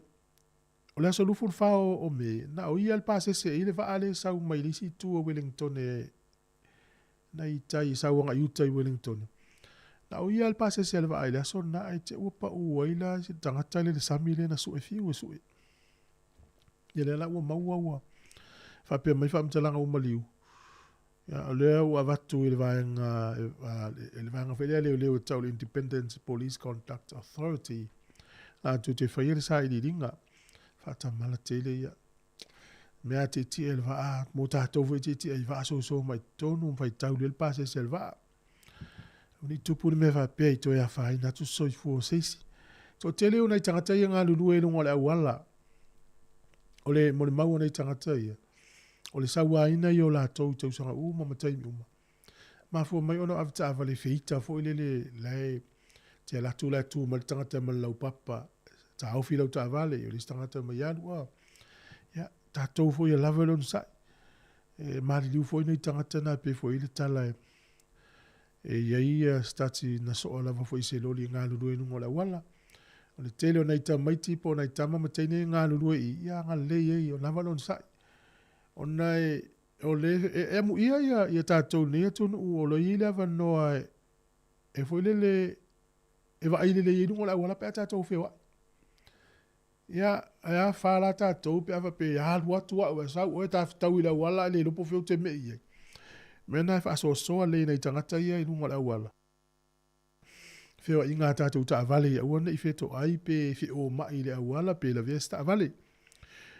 O te mana tua la fo i le porkala mel tu la fono. I le vaenga le whaatari ai pasi. E pe ua lata te le paka ina po le paka fo le o ta avale a le o a inga le luma ne o le au le tu la to fale tule le fale fatale pasi lu mon la to fale o nisi foi tangata ala tu le pasi wole le pasi pe fa fena fe tu pasi se ma pikile pasi e ei mita fa tapula ana tu siele la papa na ilunga e te tauna afa pe mai ia mita e se furu mita e va ai le va ngai paka le pasi mal me te paka o si ta ia wa sala fo ta to na va ngana o te lo le fa fo na mai na ia ve pasi o le fainga tai na fe tu o le pasi e paka pe afa pe wala ta lata te le ta avale le mele e afa le pasi tu o le afa ina la le paka le pasi po loka i male awala e ono afa ina i seisi ana winga va ai le leila ta avale a paka ya so ma mau ma le va nga ya fe tu ta avale fa mo le pasi fa mo le mole o le si voi va nga me ta wina voi ta te vai fo na fi fo ino va ai le va inga le o le toso mai o le pen po le kalone la pisi le awala na me lo le tu utafta fo ta avale le paka le awala so mai la so im tu ale ma fai le loli na silingi i lunga la pisi o le si tu o le paka o le ta avale i tu sole o la pisi le i a paka i le uta avale ai vai ne swinga o lo li la pisi aso nei o aso la sa tai to tolu tai to fatanga te vai loli termine na la ve loli o vai e le si termine la ve loli to so ilalo to so la upin po la ka lo le si tu to asiring i lunga o na ufa nga uma masini e lo na winga e fa utu at fa manatu le tunu ta te lo fo nei tanga tai fa nga lo ngai loli la pisi e whainga tāne la tō ngā luenga tele fo i awala ya lui. Te mai tau ina tele waso whapea. Te latu ne ta avale pita te sa whapea. Te o fo tangata lea malana kālo ne la pisi. Ai e mana o e saule loli la pisi e so alan ta avale se i whamino i lumano li file lunga. Ia silsilane nei vaenga na. Te leo whātonu atu lea tunu uai le lopo o tātou po lopo o nis tangata e le leifo i lo sile fia o ngā luenga nei tangata nei. Ia whaiti ai le oso i lalo la velo, li toi oso i lunga, e halu e li taimi. Ia mana i ale whaatua lau ka lone se vaenga e kiria ma le aise me whaala lavi. Watu o le lori se ringi lunga lau la pesi toi tu i lalo. O le si voi vaenga o whamanatu i mene o la pesi. Pe whal pulenga lua poli rua, mai tau ina le tele o tupe whaalu e tau whawhenga luenga nisi tangata. Tau whamama i la pesi. Ia la pisi foi ese uma i la pisi o tau mafa i le pine tu uai. E foi la pisi o meo tai la foi i le me tu uai, le pusa tu uai. E wana i whaafifi lo ina. Ai, peta iane, o le ripoti na au mai i tala ni usila. O mai tau wina le whaafifi lo i e tangata o la pisi. Wa le lopo le alme la fai. Ai teilo, ele ai se le sona tā ua na o ina i le istupu langa le ilalo mai, na ilo le whai e tātou mātua, al whate te ingala. A whape le whawhi filoi e lau ngā tupu langa tātou, le la pisi, le whai i tamaiti ai. O tamaiti fo ia na whai e me tau te whai, e whai fo e lātou. Ai tango ne ia awa, o le tupu langa la iti le awa ia, o la pisi ia o mea ai, ma meo toi ngā mea ai, mea tu i, o i e tu ai whangu mtai tae, o i e tu ai e mo meo tingi pusa. A mātutua fo i ta mai tia whai lato ainga. E whai fo e la tau ni mena ai la tau i tono ainga. E o nafso soani e le sisi o manga. A tato mai tau ina nei le a whaina le sisi o manga le tele o meo pepa la pisi o pa uta avale o mea. Ia e pi a matamata mea i tonu o le sisi o manga le titi leo le ainga. Ia matua ta mai ti whai fo e la tau. Ia ona e fiu e au tangata pe ato o tele a whai al tamai sisi o manga le titi leo le ainga. Ia mana i e tele. Nei whamanatu o le tai au. Wel vaenga le Queensland la to mita to malo na po na to sfurua tama. Alo va to ngaya. To foi ono tau loto a ya tau tolo. So foi ya pasta tupa i no foi inga bongo malo. Mati se upule lo mafuta mayuta. Oi malo mati ya aiwa. Mafana fana le tau ya to tina ya lupe mai Brisbane. Pe foi sunga fa foi na tani elu. Sunga Joane Viliamu mo yo foto. Lo fatu il proclame ma lo fa tai ya nei fa fianga su filoie ma ei foi nei tai mil tai auto puranga ni usila o le foi pesel tia ma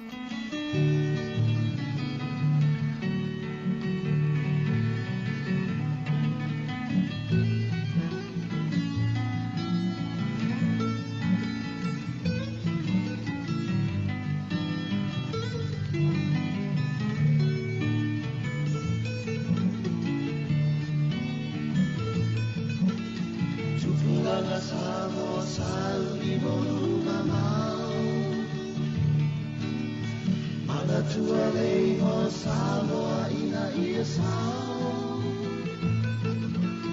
Tele pala mela mela tutupu mai, te Sāmoa fo ina mafuai.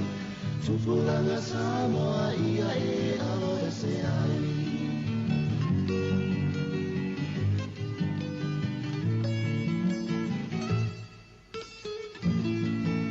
Tolu se fulua solo ke mita mo New Zealand. Muli muli ane ua o wana i o masina. Sola sola solo pe maali oli. Maua o e i le ti poti. Ia e whaantau te mapa maoni.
Fianga ma le pese le tia maa.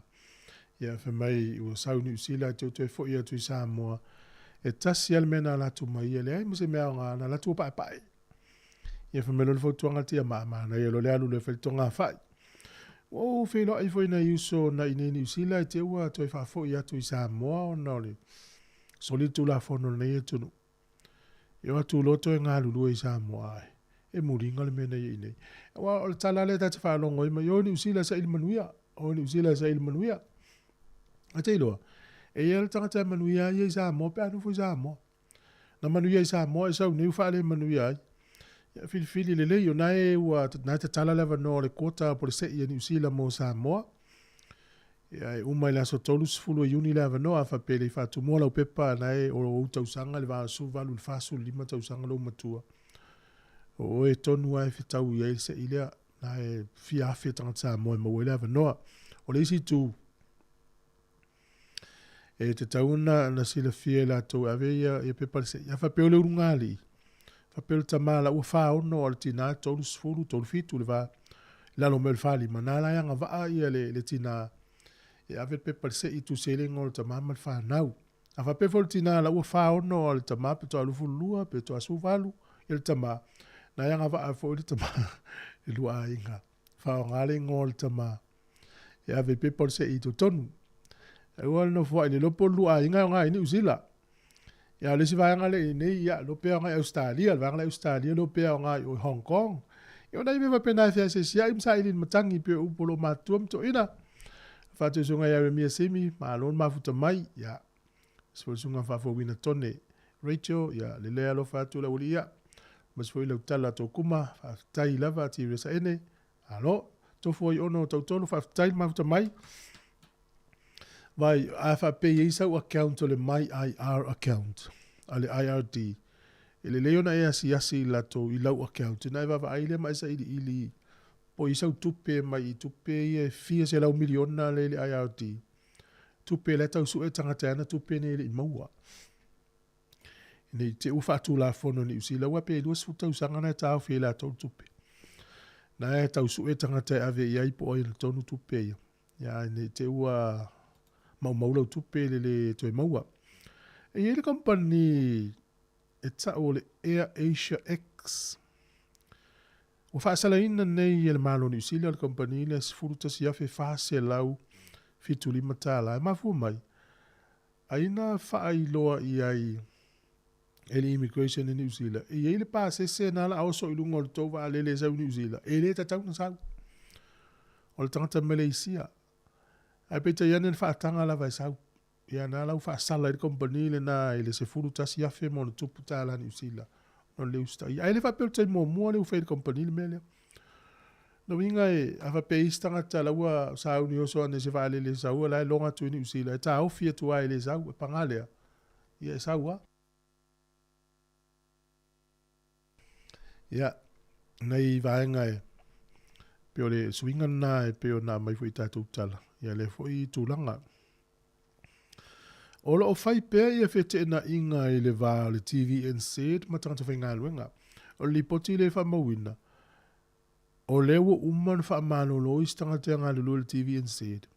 Al mele tupu toi a ono a feta lai wha alu e le TV and said. E to tongi ei tangata ia lewa redundant. Lewa malo lo mai ngā luenga.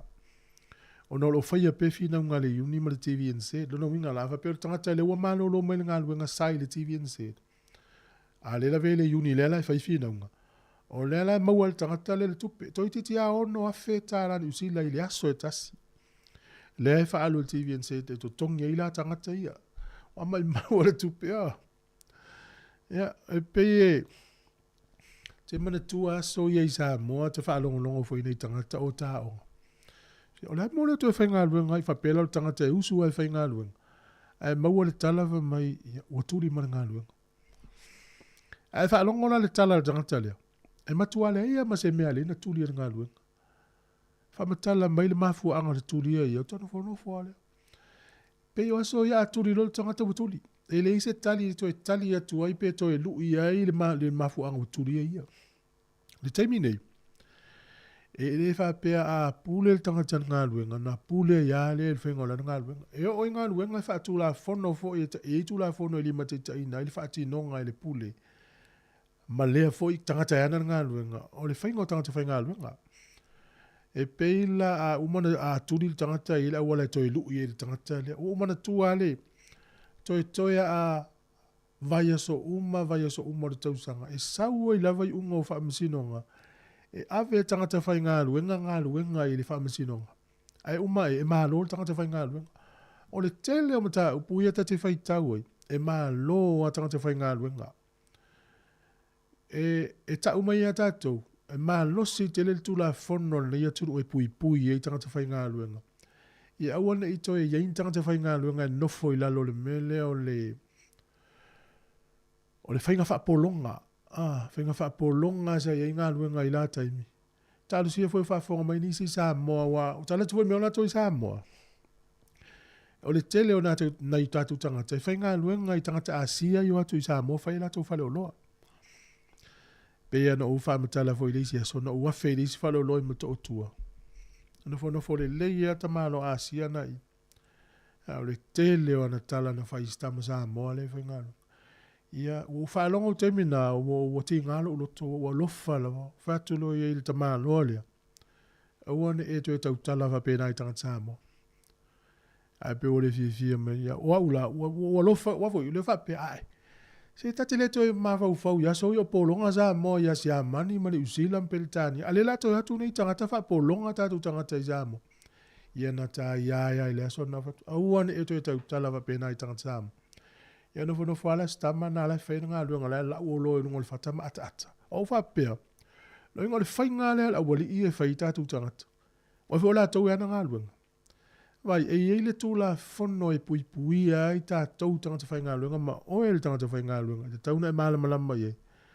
Ia, e peia no whamtala fo i disa sol matala na o matasi. E le li ina i e mai tau inga winga o le supervisor. O le laulau wa vale tene o le ngā luenga, ma taimi e watu e whai ngā luenga, ma le whaonga ina o mea tō tine o le ngā luenga. No wholole li ilea, ma wha mau ma aso ma taimi ma mea na tupu ai. Wha mau le lei. Ia, o le aso tō nai, o le aso whareile, le aso fio uni, na o le taimi len tau numai, o mea iana ia whaia. Te e lau le mea tupu.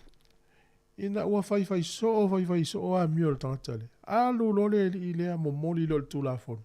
Ave uma ile lisi. Ia na tūri ai loa. Peila le winga le whamtalanga te wa umia joise tala. O le tā ua o lo i loa la wa ia tau o le tangata whainga luenga. Wha mau lalo mea. Wa uma aso la o le pongi sa wha polonga ai tangata whainga luenga. Tātou. e le whaapea la tātou fia ulawa vale i ngā luenga ma wha o lima i whawhenga luenga. E loai pui puia tātou le tūla whono. Pe la whaapena fwene i tātangata i Sāmoa. Ya. Aua le wha o lima i tangata ai e loa lava le awala e whai eilau ma tā upu. O umaso i o le pongsa. Atalo whalsunga ia le ala ia enga sifa, ia malo lava le whaatasi mai, sunga lo sita pāl mene. Ia mauar fia le ia so selva pisal mea. O ona nafi. Na o whaitau ai se tala e whaatalo whaatia leu tatu tasi no au sala leua te ale tasi le au li te koma ia Amerika siaro, ia malo lava le sunga le whaatasi mai. Na i oe e se tama e whainga luenga i le la uina utai au kilani. Tama i whainga luenga le malai waalele. Na i tama ia mana i teine ia ngā lulue. Na i oe le tangata lea lo na morianga o le tū i le vā. I le whatatainga la le vaa lai sau mai Amerika, po se vaa lai sau mai so vai le ia tū le o atunu aie lua le na tau mai o Amerika i marisi atunu. O le li ila lea. E lua su fata usanga o tangata. O na leu wha i loa lona ingoa. E ngoi a ki mela kolo piukana. O le ingoa na o tangata. E lufu fata usanga o tangata. E titi. Ia, na maua le leia o lo tu ia i le va male au wha awali i e whaia le aisa ma mai ni usila. Ma tangata i e wha atau e ni usila. O le te leia, o le lua afe lua tasi le na maua i le te leo ngā yo inga le. I le whateta inga le laua au mai nei ia le pauta ona i o le aisa mai le malanga se waalele a salavatitai. O le ali ila le whengalunga e ukilan. O ia na te pikia tu ilan ta vale e i malisia na kengi ona mamoli na nao ave le twist mantua la o ia le tu le va. O le ala isa ili e leo feo aiso lo leo malato ta i whau i to tonu o le malai waalele. E sinifi pe so songi ato tangata. Ale saua le paso po le ato le po le pusa saua eu ese la wali ile ave ta vale akiliva e fenga luanga tangata le au kilani mla vale le mangile o nala le na maua ilo ole tele yonga yo inga fa pe le ui mai me foi na tate tonu lava o lo yeni kema por me pueta e pu mai nga yo inga la uli e so se mala vale le o Sāmoa ia wona i fatete inga wona i sao atu se ya fi mai tonga po fiti tau nu i whale olo, ai eu ese la wali ina o wafo i lefso o ta i ala tu. O lea wha ina o le lalolangi ma tunu ui meo le aisa. O lea lato o le aisa lea, alu uma iei tupe a tangata o tupe i te tau nalu tongi i pilo le vai, pilo le moli, wha tau ime, ale walu se le tupe le aisa. O le tau nunga le aisa lea, mamai tangata ia. Na fo i leo wha leanga o la tau tonga, a leanga la tau tonga. Na alu i leo le taimi o fōma, ima tupe le soifua maloloina. O no ua whaamalia e o la tutu ina nau. A le la tata tau pese, ono utango lea toi whaitau mai, ale tala lea, ono toi whaamatala atu lea. E o ngā fo, ia inisi o ngā lulu e malai wa ale lea tātou ni usila, mo seisi o lo ai, ngā whautua iei. Auana i oe, whainga i e whai ei mei, o le ofi meo fuala au whasaina i to tono o tātou tunu. E mā fua mai ono o whainga nei. E le o se mea le lei. Ia le la ua maua le li lea, o laua i oe o le morianga. Ya le la si o mata i tupo le ale ya whaasalanga o le a whaasalai. Ma le au whai o kilo ka lama o le aisa na au maua e leo na whai le tangata le male taimi na whai le na ngā yoinga. Au te le lope fiesan tupe na maua. E lua su whaon tau sanga le mutua le angalo na ingoa i. Ya, ua se e fo i whai ngā le. Tamale e velu lo i solo. Ua toi 5 minute na talo le iwa, tau tuala nei si ufonga laumua.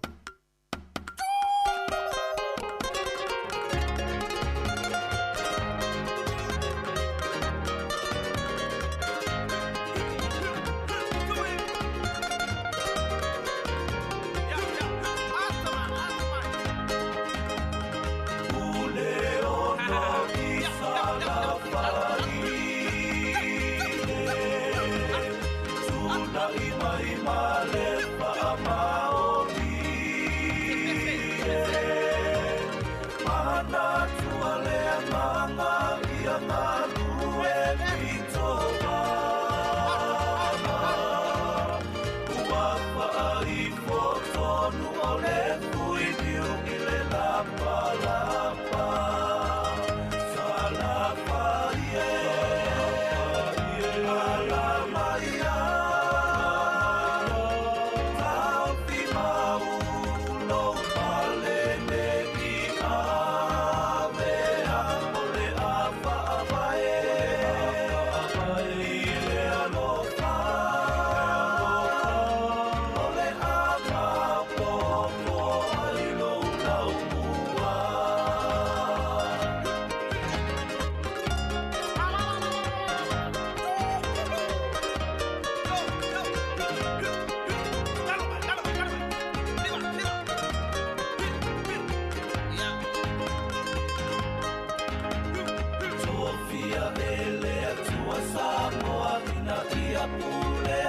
matai aua olona sua whaua vae mo iai tauna na fua le te tea ae manino lava o matai le mai olona winga ia le toi ai ni matai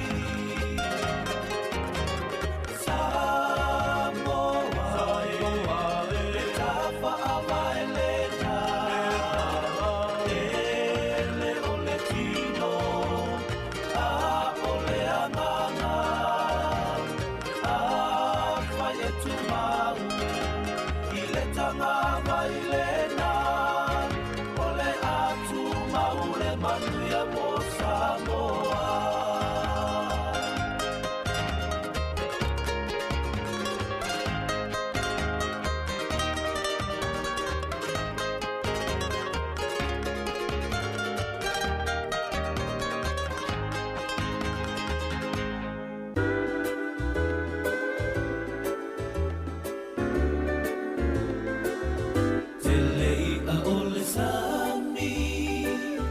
Tele fo'ila au ole vao Tele manu felele I le langi Tele teine a whakasi Ai sili ai o e la upele Le la lele o Sāmoa Ma te mai au lau tupua Pe te loa le ingoa Let me hear you Let me hear you sigh. Let me put my arms around you. Let me hold you tight. To my lonely mind, tau tala mai pia moai. Tau ina e loa, o loa lofa lenga. Nei pese senga tuai al tatu tunu e o tasi le pese ele se le tauta ua I tangata ia I fafo e usu fo ia onga lo man tua lo usu fo pese le ia onga le na uia I le vason tene tele I au le sami ia se le mana ia o le sifo I pese usu o le sa vali means go for a walk tau tala means too much talk e usu fo ia onga I ne o le si pese fifi tamaiti ne o le pusi no foi lunga o le whala. Pese tua ia. Mana tua le lotu o le isi a inga na whai. Ka tu lo leo le tamala inga ia la whai le tatou lotu a fiafi e tō mas tatou pese. E tu o tu lai le tamaititi o le a inga le e. A i nini usila nto pone mele. E atu atu I tō mal tatou pese. Ana nofo mal tamaititi nga wana tau tō nofo a lai whai lan telefoni mai. Posi nofo lunga o le whala. Ia e leo spese lotu pese na tamaiti pe atu e whai lotu o le fiafi. Ia e whawhonga maia o le o tā le iwa o tātou telefou.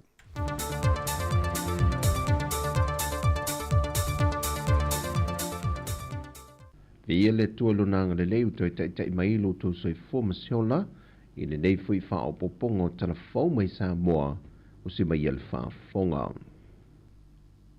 Na tue wha fo I le fionga le te tai o le atunuu le fionga le tamai tai pa le mia fia mena o mi mata afa le wha te tele I le tua a meise o le atunuu atoa a mata mai le au mamalo le malo se I o atu I so se tu manu le atunuu I ona motu te tele ma motu la iti.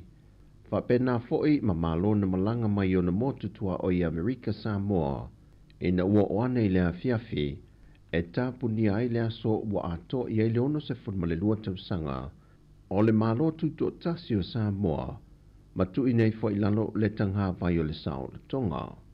O sau mnonga whai ua le fionga le tamai tai pāri mia na ia toe wha manatu ai nei suinga wa iai le wha manatu ina o le tuto tasi le ua amata I le tausanga nei e pe ona whaitau le atunuu e fesuia I lava whainga ai tu mau wha vai mai le tawhia pe ma mai le nganga mawulunga o le malo e wha awau pea le nei sau ninga I tausanga te itasi mo le wha manatu ina o le tuto tasi o Sāmoa.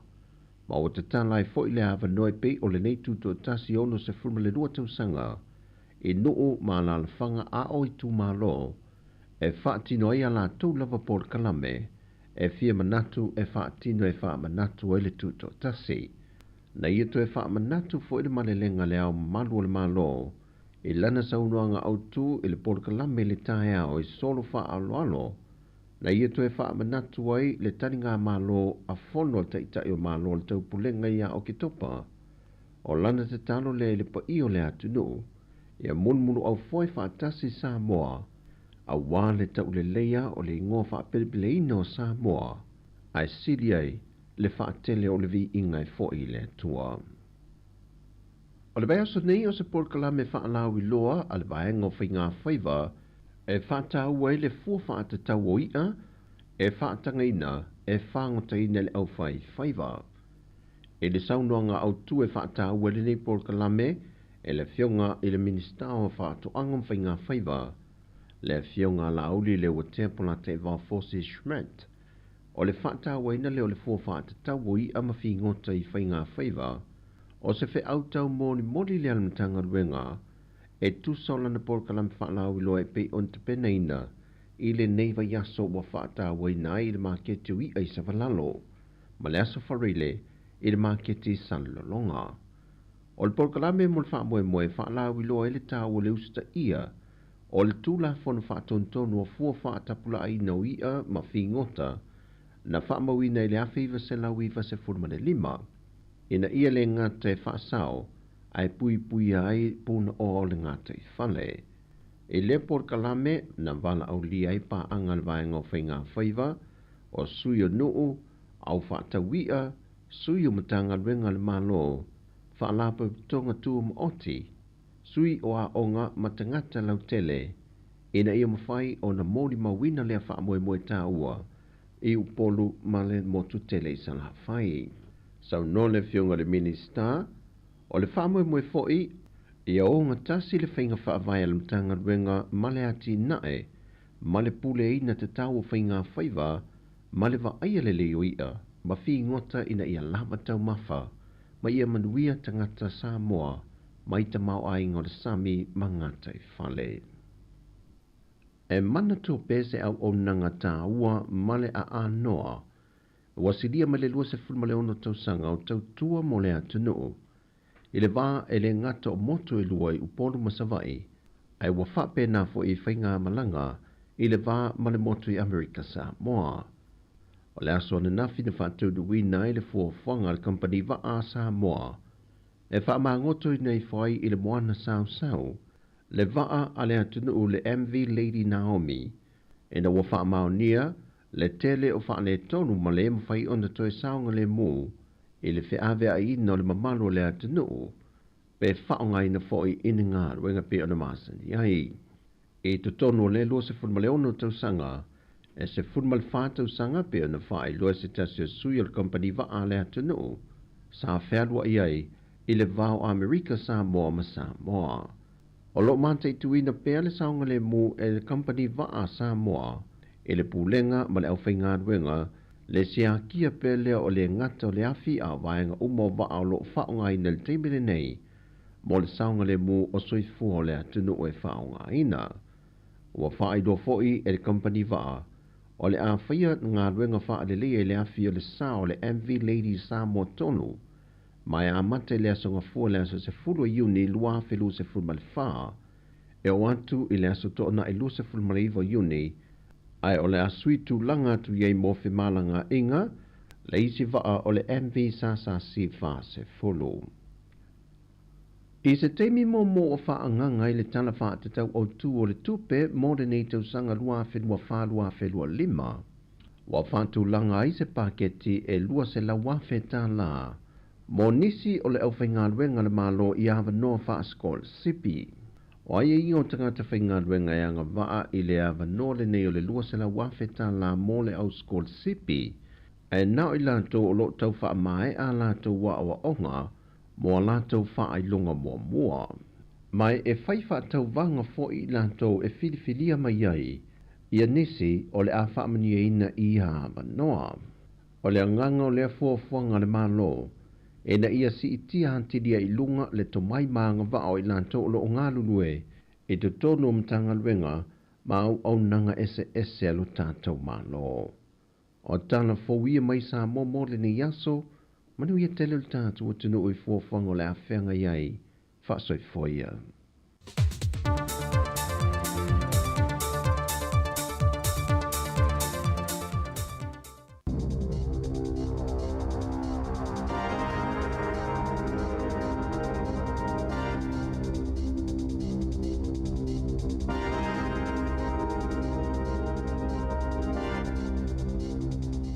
Tala falava o tala fau mai le sifofongo le lau mua I Wellingtone mo le nei tai ao le asono Iuni lua whelua wha.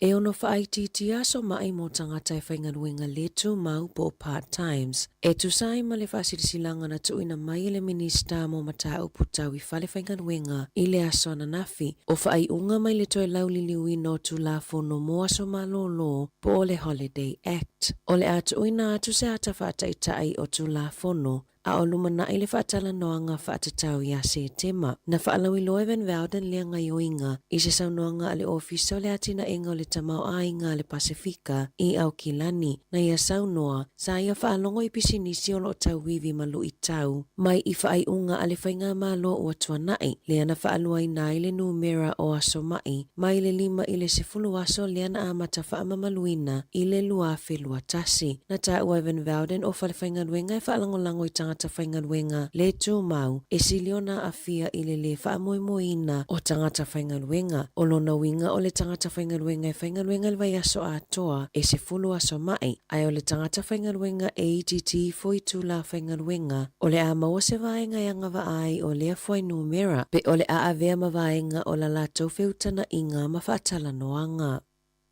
E silia ma le tolu se launga luenga ua fuafua e whaamuta I le matanga luenga o le sio manga. Lea o le awa ai le whaititia o le au whainga o le au whainga luenga I le lata I le tasi o vai tolu o le au whainga luenga. O le awa atulanga I le tele ofisa le maloa la tau fuafuanga mo le lumanai e whaititia I tupe whaalu e pe ona whaatonuina I le minista o tupe Nicola Willis. Awa o lea ua whaamaonia mai le tala whaatatau au tu o le tupe le whainga malo. Na whaalia le matanga luenga o lo o fuafua e awe ese le tolu se lauma le tolu o ngā luenga tū mau I aio lai o le tausanga fōu. Whaaititi ai lona whaitau au whai, mai le iwa se lau iwa tolu I le ono se lau iwa se fulu. Na whaani ai le tala whaatatau au tū o le tupe, o le whaititi ai o ngā luenga I matanga luenga, o le a whaasau ina mai ai le 2.2 miliona tā la I le 2.8 ma o le whaititi o le whaatupenga o porkalame o le suawa I mama, o le a whaasau ina ai le malo le silia ma le 2.3 miliona tā la I le taimi lava e tasi.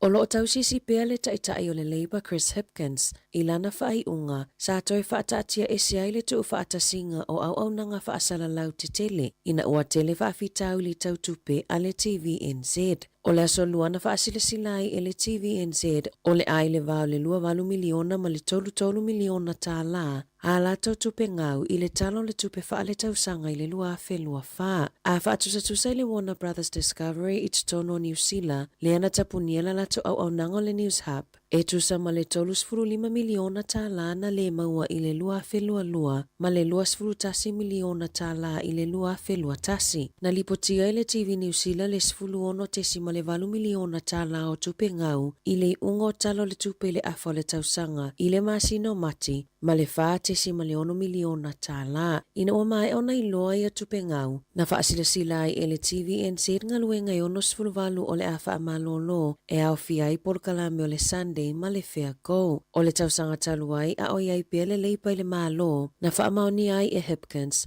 le toi whaataatia ese o le fuafuanga I tu whaatasia I le leiti o New Zealand ma le TVNZ na whaalia Hipkins sa iai lona talitonunga e le o se whaai unga sao lea le tu whaatasia o ia au nanga mai o mai lava I le taimi nei. O le fitu sifulu ono pasene o fo mai o le soifua malolo ina o le mafaufau e whaamata awina inga luenga ma le silia ma le fase furu pasene na sawa aina i tutonu o le tausanga e tasi e tusai masu esu e ngalata mai. I se tasi o whaalawelawe na whaamatala ina i se fo mai e to o fitu tangata whainga luenga na mo o mia tonga fitinga i le ED ina uma no so ia i se tangata ngase ngase. O le whaalaputuputonga o tausi soifua lea na whaiga le su esu enga i tausi soifua po o fo mai i le lua felua tolu. Na whaaliese tasi o fo mai Grant Brooks o se fo mai o le soifua malolo ina o le mafaufau i Wellingtone o le toa tele o le au whaingaluenga na afia i mu ma mafaufau e tu ua le ngaluenga wha fo mai ua wha atuputupula ia Sāoa i le au whaingaluenga i whale mai matangata ngase ngase ma ua lipotia fo'i i aso ta itasi le whao o lima o tangata i fo mai i Aotearoa a toa. O le tele o Sāoa na mafua ona o le whaasua ava po o le malolosi o fuala au whaasaina bei o le methamphetamine. Ua molia se tamaitai i le ngaoi fale o loa ma le whaau o lima ina ua tamawhai e ave whaananani o loa e silia ma le afe whaase lauta lalo na tau mai se fale o loa le malaiwa a lele au kilani i le bōla su tofi o le vai aso taluai. Na i loa atoe leo leo le tamaitai o tamawhai e tu ua le fale o loa ma se taawa le whaifa atau po o le trolley e tumu i o loa. Na ta ua sa atini sinia Wendy Pickering sa umia fo i le tamaitai sea upenga aina vave o Natalia tu i ai leo leo maloka ina loa le tamaitai na ta ua foi ua solie le tamaitai tu ongol mata upu leo lo o tatalai i tua. O le aso wharaile lea e tula ai i le whaamasinonga whaaitu malo o manukau. Sa leo ina leo leo fale o loa o le malaiwa lele au kilani i masina taluai.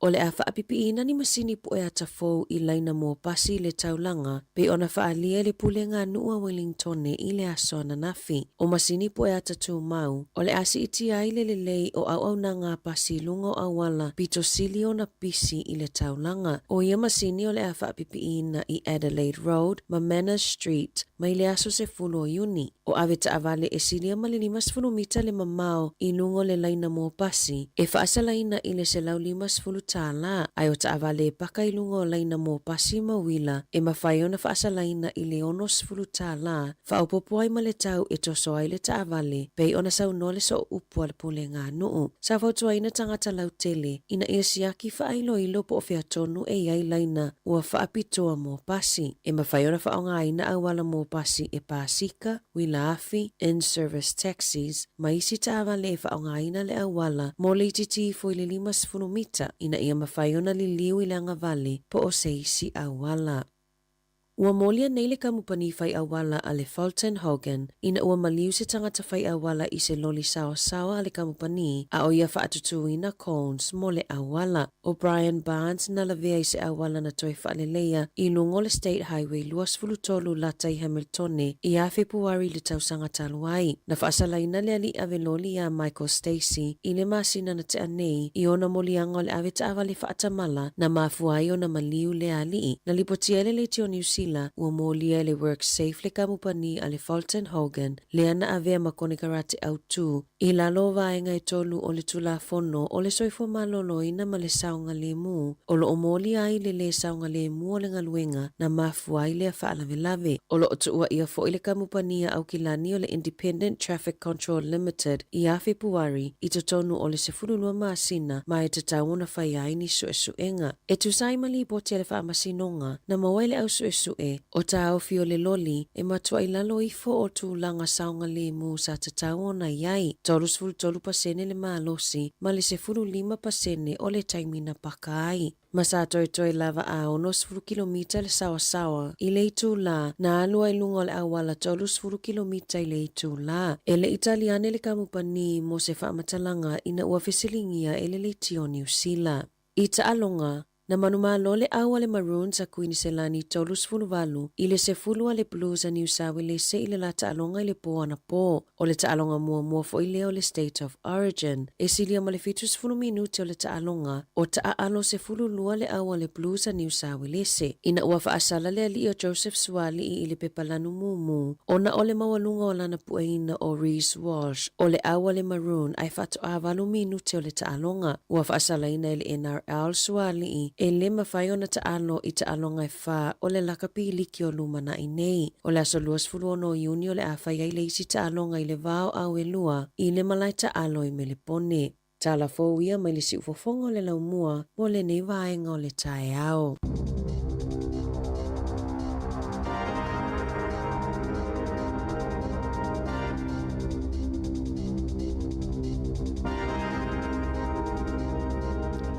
Ano whaftai, te maula wanoa o le whapoponga o telefou le sifurulua I le auli. Ta pena mai ai ana wha solo sunga ta Jerusalem Sam le whianga mtala mai Sāmoa. Ia o le aso le nei o le aso tofia tātou le aso lulu nei Amerika Sāmoa whatalo whatu alo sio te whai ono. O I malo sio, ia lo whatu mo e male whatua. Manuia fo nei aso I fuafuanga o lo whianga iai. Ia whapefo ia le sunga ia Pastor Eddie mai Melbourne, ia lo whatu Paul Kalame, whapefo le sunga ia Toilolo tumui Melbourne foi le mafuta mai sunga lautala tokuma whaftai lava tokuma lo whatu. Ia o sini nai bon daile ia ile sunga ia Piolane po Piolane lo whatu Paul Kalame whaftai tele le mafuta mai. Nei whamanatu masani foi o nei taimi ia o lo whanga solo tu yol fulu ma le pusta o le COVID pia e manatu atu tau na whai. Pea no whai atu a e alu temi nei e a tango e vili lau fo mai whale a inga e whaisau taimi te whelo i malfo mai. E matau ti el tum. Me na ta wale pui pui wai tele alu il whale mai tele vili el fo mai mo se appointment te pea pui pui le lei o e mal malulu. O isi au wala e so ani mo la tau ia me se matou ni ma li li ngofi. E se ma na yo meno le skafu me volo e ma fan fana le fusi e le ua te itu lo al fa fo mai le tu. E alu nei pe te alu le lotu, pe te alu le a onga, pe fiala vai te alu e tango e fai le skafu nai lo ua fai mo o ma fan fana. O le ma fan fana ia. A fai foi te le ma sani, fa ma sani la ia. Mai se nei tatu ta ma matina le fai de ofu e ma lili la fai ofu ma fan fana, o isi ofu ma fan fana. Fate ta ina fai lo le skafu nai lo ua, fai masau pini po lo ma fan fana lo ulu ia. Pui pui ai oe mal malulu o le tau. O le si vanga mana ia whang pa uwai vela. Le mau whang pa ui whaloloa. Ai ia whang pa uwai vela na ia le kava, vo ile le ie kava. Ia o ngā na mo le au mātutua te ua mū seisi. So sane tu ai fo i malulu o po. Mas foi pe ai vai le fiafi male ainga ia il whang pa uwai le wha ma fan fana i oe mal malulu o le tau. Nei wha manatu e o foi tau ane tatou na e soi fua e a mo ona e ole si le atu le pui puia i lo le tong fitia o wala uma e tau te fai e pui puia i tatou ia wane i o le fale mai le pisi ma le tumu la ia pe o fale ono foi telefone i nei fo mai fo i efso soani i mafo fau tangata e sa wai na i ona i tangata na ia o le ngalua foi le fai na i fo mai i sa wai na foi la tau fale mai e ma no anon sa na mau mo se si o fa na u le po le asonga fu e fel fa tau sta se o fa le o lo ni pollo e no no fa la tono ta vale alu ia la fine fel fa tau ala la te mata mata tu ai le alu o te ile mo mai fa mal fa lo mo fa lan fa tau o la me wa ta mo mai fa mai o la ia ile tamala tono fa le o lo o la mata i tu e fa tau o lo pe ia la la nga o ise o lo ia afa mai no male se o fine o mana tu ala tala in met tupu o ne i fa mana ia o te fa manatu to i fo tatu tu no wai le lo a met tupu a e ia se fa le o loa pe o te ia se fa le o loa ele le fa tatu va veta pena na i lo fa fo se ia o tatu le aso tupu e le o tatu mai tau ina le tele o so fa inga tupu langa tala vo i so se fa le o loa a e ia pe o te ia me i tatu i fa fo ma wala no te alo o lo na ile ni ola o lo fo na fa o lo na la in siua au tato me i tato va o wane e tango fua i se me te so ane i fu i mene yo o lo anga oile tu sa pe miliona ta la ta o fili o lo ngo o e te anu fo ya na lo me ya i fa fo e anu la ia i kema mo po ya ta fa lo e ma wale le ya tanga ta ia ele a faina o fa mo lava so i fu sa ngole mo tato wa le fa pe manu o en sa lo fa to lo e so sa ni mai ya o nei me na ma ta la i tato i me fa pe tupu alo fa tu le sunga ia tau se fulu waa le mafuta mai le ven. Ia tārusia ia uana I toi whaia ni tunga ta vale ia I tau le ven wa whaina I o tau le awali I la haiti nai. Pewhio tala na umai. Toi whafo ia tula le tala I tua I le. E iei le kengi e ngā lulue I au kilani le malai vale le au kilani. E le whapea ua uta uleanga ina au kilani ia ona au kilani sau I le tala. E la vea ilama le li ilusu whata usanga le peo no watua le tala. November lua lua tasi na lokai. O le tali tonunga o leo leo. Wo o atu le lima se lau kilo kalama o fuala au fasaina I wo o mai le atunu. E hui mai I le awali ia. Ta tonunga na le mai tau atune ia.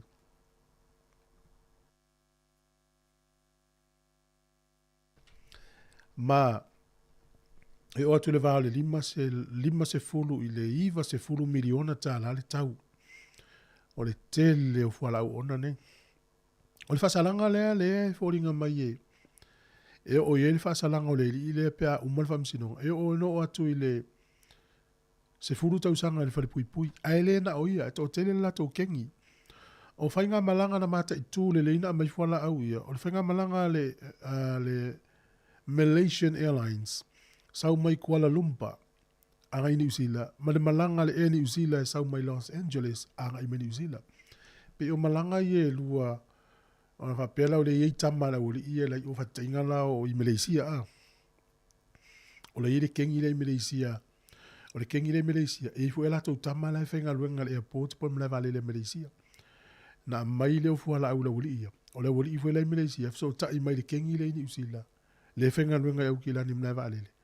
E lau te piki ina ia fifi nei. O le fo ila iei tangata I au ki la ni po feo New Zealand. E momoli iai. O e tau mai tau o mai whainga o ngai o inga la uri. E a lea la ua maua le leo tau tino le li lea ua ioi e morianga. Le la whaatali o le whaumangana o le talana pe o na uwhai atuai. Tato o siasi is whawhiwhianga vivi inga o le atun o le nuu o whale a lupo. E o tato I lolo whale a lupo o le isi tuli manu o sofa ia iai. Mai tala le isi lo matua whale a lupo na matala noa. O le mele winga ese ele matonu. E lata le me ngoto ele la. Ia sa o le leia. Tele lo peu to tele tato o I whare lupo o le nu o le matanga o fio le nu e lau one la wa o le ai tu wai le I tai le ua na lo fia I le wha ofa mvale dia pela o tele na mei tangata iuta tai la inala I e mafola le one e o soa e la le tai au o kase matanga o fio o whare lupo tai leva ina fo ila na iai le ina ila ua tina ya e au le leile ina ila watina ya au tama ya ele umasi tato wami tina ele fa pe au lo ina ila ya na fa pe le yo o si fio la ina le ya lo fa pe ya tama mai fa lo ai 2 minuti u te ne le iva tu ati fongo le no mua vi inga le fionga fale a lupo e na tu sia le fa ringa si la e Simona se montafa.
Talofa, I'm Tiana from Miti.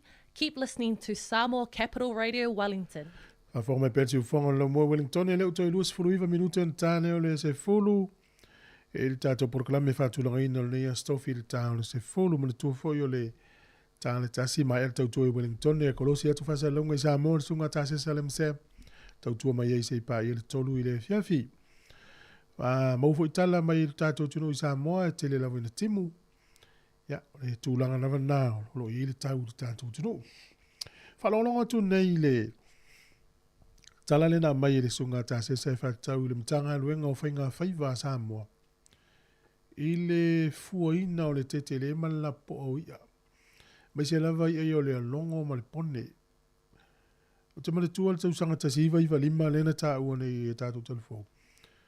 Ia le wha pia sa whai e wha te teinga. A leo te mana tua o luma mai fo ina whai le si wha te teinga na o iai la. Sa iai alo ia le mtanga luenga o whatoanga sa whai le a onga mo mātou. Sa o ina foile sa iai foile team po le vainga whaptoa la vainga o whainga whai vai whamarusia le tūla whono. Na la sa mai tawina le tunu e watu le vainga na e le whale ia fua le te leo paalimango, te leo pone malongo, ia maisi o na whaasala ile ai te iloa la le teimina. I le teimina whamarusia ile tūla whono ne o le whainga tā o tangata. Ia ta ita fo i lafu i tate langona leo whaiwhaifa. O le isi tala na ta whaalongo o le teimina, wai pe o le tele o teimi vo le tae au po la tele iwa te veatua o mai le solo na i ali ima ta mai ta ia ngā le lua le vaenga leo le whainga whai. O uma mele lato ngā luenga le market. A lai muli mai tangata ni au whai vasto lua pe to tolo. O ila taula i le o maulia. A leo mai i le ofisa e whai o mai pepa o whamtalanga o maulia. I la tala na u whaalongo le teimina. I le le fifio nei tangata whai mai. Pe mau te o mani fua i lalo le sami e fua mua le te leo le alongo fato a whanai. E o e whalongo la o i tala tamasao. Ia, e o si vaenga le wha marusi el tu la fonu. Mone i lopo le tala a whai tangata. O le alo lo whai tangata ua o mai mamau e whatau i al market. Ia, le fo i tau mawhai e whatino no na tu tiute na tau fiala tau e whai. A tato e lato nei la i Sāmoa i isi tau sanga i umatu. O ta mai tau inai, o ta tau lewa a ia li im ta mai ta i ofisa i o wha marusi el tū la fono. Ia peila i fōringa leo toi wha ola ola mai te mine i wha longa atu toi wha onga wha maasani leo whai ngā luenga. I le whai ngā luenga. O hea o i paa. Paa i e mau le vai, le ta o paa li mango. E iei fo le fua wha tapula al paa na whai tu le ai ia. Ave. E iei fo i maisi, a maisi o le pone a male a longo i a ese le mamawhai o le tūla whono ono nei, a mai tau vila le teimi, o le nini i o isi pone maisi a longo e mau o le whalia. Ia, e le whaiti a lesi leo e te langona mai, tō te o maila ia mātou nei, ai tau leo, inu ula i tua lai tele, au whatau ia. Ia, e sa au fo isi vai. E pio le anganga le tūla whono ina ia, wane i whaonga ina i ala iti a mai ala po, ia e pangale, ia e sao ene i to ina. I le isi si alu ma se fua i se ia to a whana. Au, ua whe mita i ala uku inse lani malo lato au anu po. E whai atu ai le mano, ia nei ta alonga e whai lava sifuru lua, sifuru tonu tamta alu. To e sifuru whala lau whali, sifuru wha ia e kunse lani, e sifuru lua ia lau nisa vue. Ala whati se kama nuia ngā luenga le aso. So ngā fua mai tu iloma le mafuta mai melpone, ia manu ia le tai au. Ia, so ngā fua ia mati le pule, mafuta mai na i Long Beach i California. O ina fua ine tele i tangata whewa ia li mati. E so ngā whaiwhal niko sulpo, ia lo whātu por kalame, tau se fulu waa, a lo lava o le vin, ia maro. Nei whaamanatu, ole lisi lewa mai, a whapewe whafonga mai o tu inga taawale le ilau taawale. Ia, le leina e mātahala le. O le taawale pito sili na ngā o ia ini usila. E tu sam wha maunga na ao mai kompania insua i taawale. O le taawale ta o le Toyota Equa. Taawale la iti e... O le taawale lea o le lei o le pensini. E la tau le whiwa i taawale e te waile wale la iti a Toyota Equa. o le tamana le maue whamaunga e pito sili na ngā o New Zealand. A yeila company insure New Zealand e le whaatanga ina e la tau na insure ta avale ia. Pe a whaapea le yeile masini e tau le imbolaisa. Sili i whale insini a whai le masini e tau se imbolaisa e tutu ui le ta avale le o le ekua. E pei o leisi lea o le extra layup o leisi lea vaenga e malu e whaamamafa tili e pui pui ngau lau ta avale me le ngau ia. O le device po le tamai masini na i tutonu. Iau tili vai foi au ia alu fai tau le news. Ai ai lo na whaatanga lo le company easy company insure ona ili si ua lau ta avale. O ta avale ne o le Toyota Equa e masena na e maua lunga sifuru wa fetau. Au le pensini lau ta avale. A e utua whaatumu pe tumu le valu sultala. Ia po lalo mai. E te fiu e whanwai. E umalmasi na o e whanwai nei po lua. Se longa wai alu mamao ngai pam sen of mai sini utu avale. Ia afi e su e fo sta avale se ua fine mo se ua tali ile ua mana o sta avale. Ia ua le alu le ta avale tongu tal pensini e vai tu inga ta avale ia tongu fi al pensini. O la ua fautuanga mo tangata e o su e la tau ta avale. Afa a pe ye sau inisini ia. Po sa wo insinia po se insinia te masania. Fesili le insinia mai sa na fautuanga. Mai sa fautuanga le ta avale fetaui. Nei te ue sau masta avale tele le afi. Na e fiu le te utu pensini. Tama fo ie valu pe ono o ngā muoka. Ia e matua fiu. Oi, alo fatu ia tu fai ono Shepherd. Ia alo mafuta mai Washington e Seattle. Ma alo ia o la utua lalo le tunu se atu tato Facebook pe faso atu. No fai fo sunga e sila mai au kilani. Ma alo. To inga ta avale la na le maua so suenga. Pe to sili ngā uie New Zealand. Afa pela o e whelua i sta avale Toyota Equa. Tamalaiti ia. Pui le leu ta avale te wanga ia. O leu whailo mai le lisi o le au le hurricanes i ta alonga ma le ripples i whai unga le vaeso nei. O le quarter final po le vaenga lea au e valu i e pito i lunga leua se e mai la tau te tau vaa su e ia au e wha. O malo au na e wha ia so o lom au e lua e su e le final po le champini. O le au la nei e hurricanes o le props o Xavier Numia ma pasi Leo Tosi o le huka a safo au mua. Loka o Justin Sangster ia ma Isaiah Walker le were. Numero 1 o Devin Flanders, numero 7 Peter Lakai, Valu Braden Yose, Eva Perenara, Sfulu Brett Cameron, Sfulu Tassi Salesi Rayasi, Sfulu Lua Jody Barrett, Sfulu Tolu Billy Proctor, Sfulu Fa Josh Moby, Sfulu Lima Ruben Love. Ia lau whaneo leo James O'Reilly, o Bori Weke Stones, Te Vita Mafileo, o Brett Shields, o Du Belesis Kirifi, Richard Judd, o Balen Sullivan, Kini na holo. Ia, ma kini na holo. Ia ma le vaenga le o fitifilia ono lo manu e o fie Cam Roycard, Caleb Delaney, Tyrell O'Max, ma Ben Grant. A mata ma supala kapi, tau len Sāmoa le au Wellington, e le to tele, tau sanga nei, ale usau nei.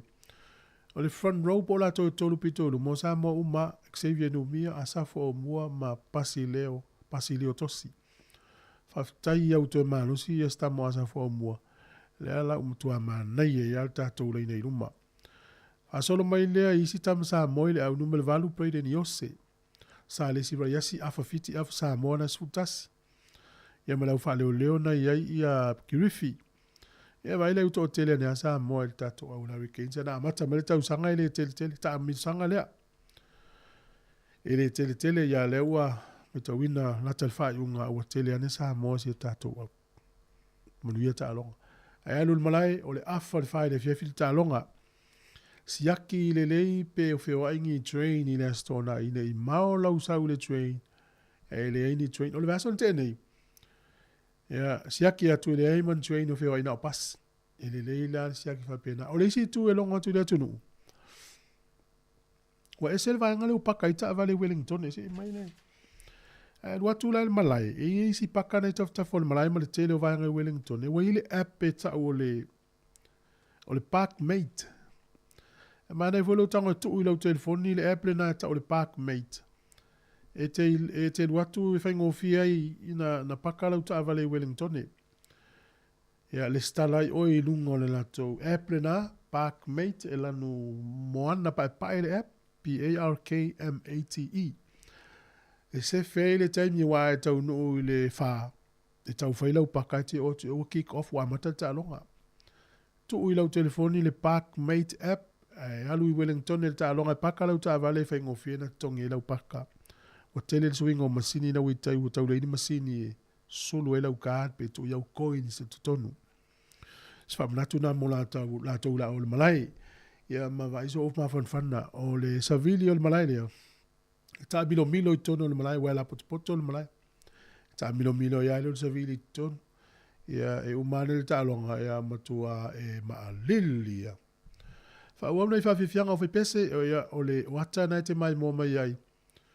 O le umu na pusa e mai mo I tamaiti o le aonga le Winley School. O le umu na whaia e mātua o le aonga. Ia malangolango I whaia aonga na e mai tau atu nisi o tamaiti na e fso soani whainga o le umu. Ai o le tele wata na pu e le temina le ai e tamaiti. Ona e manu fo ile la one e maua fo ringa o tamaiti ata. Ia e wafiu e tau.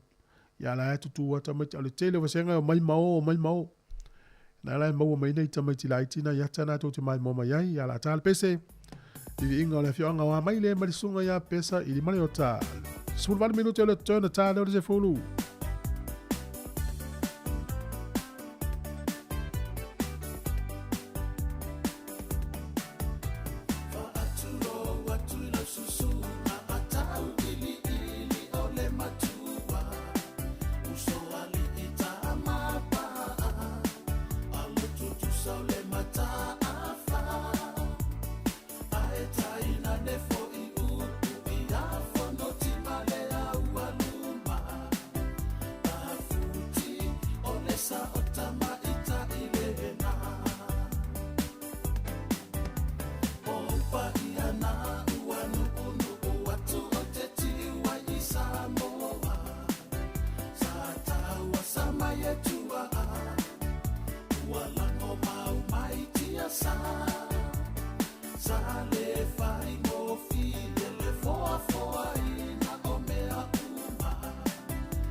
Seki at Sāmoa Capital Radio, vivingo na fionga wa maile ya li pata.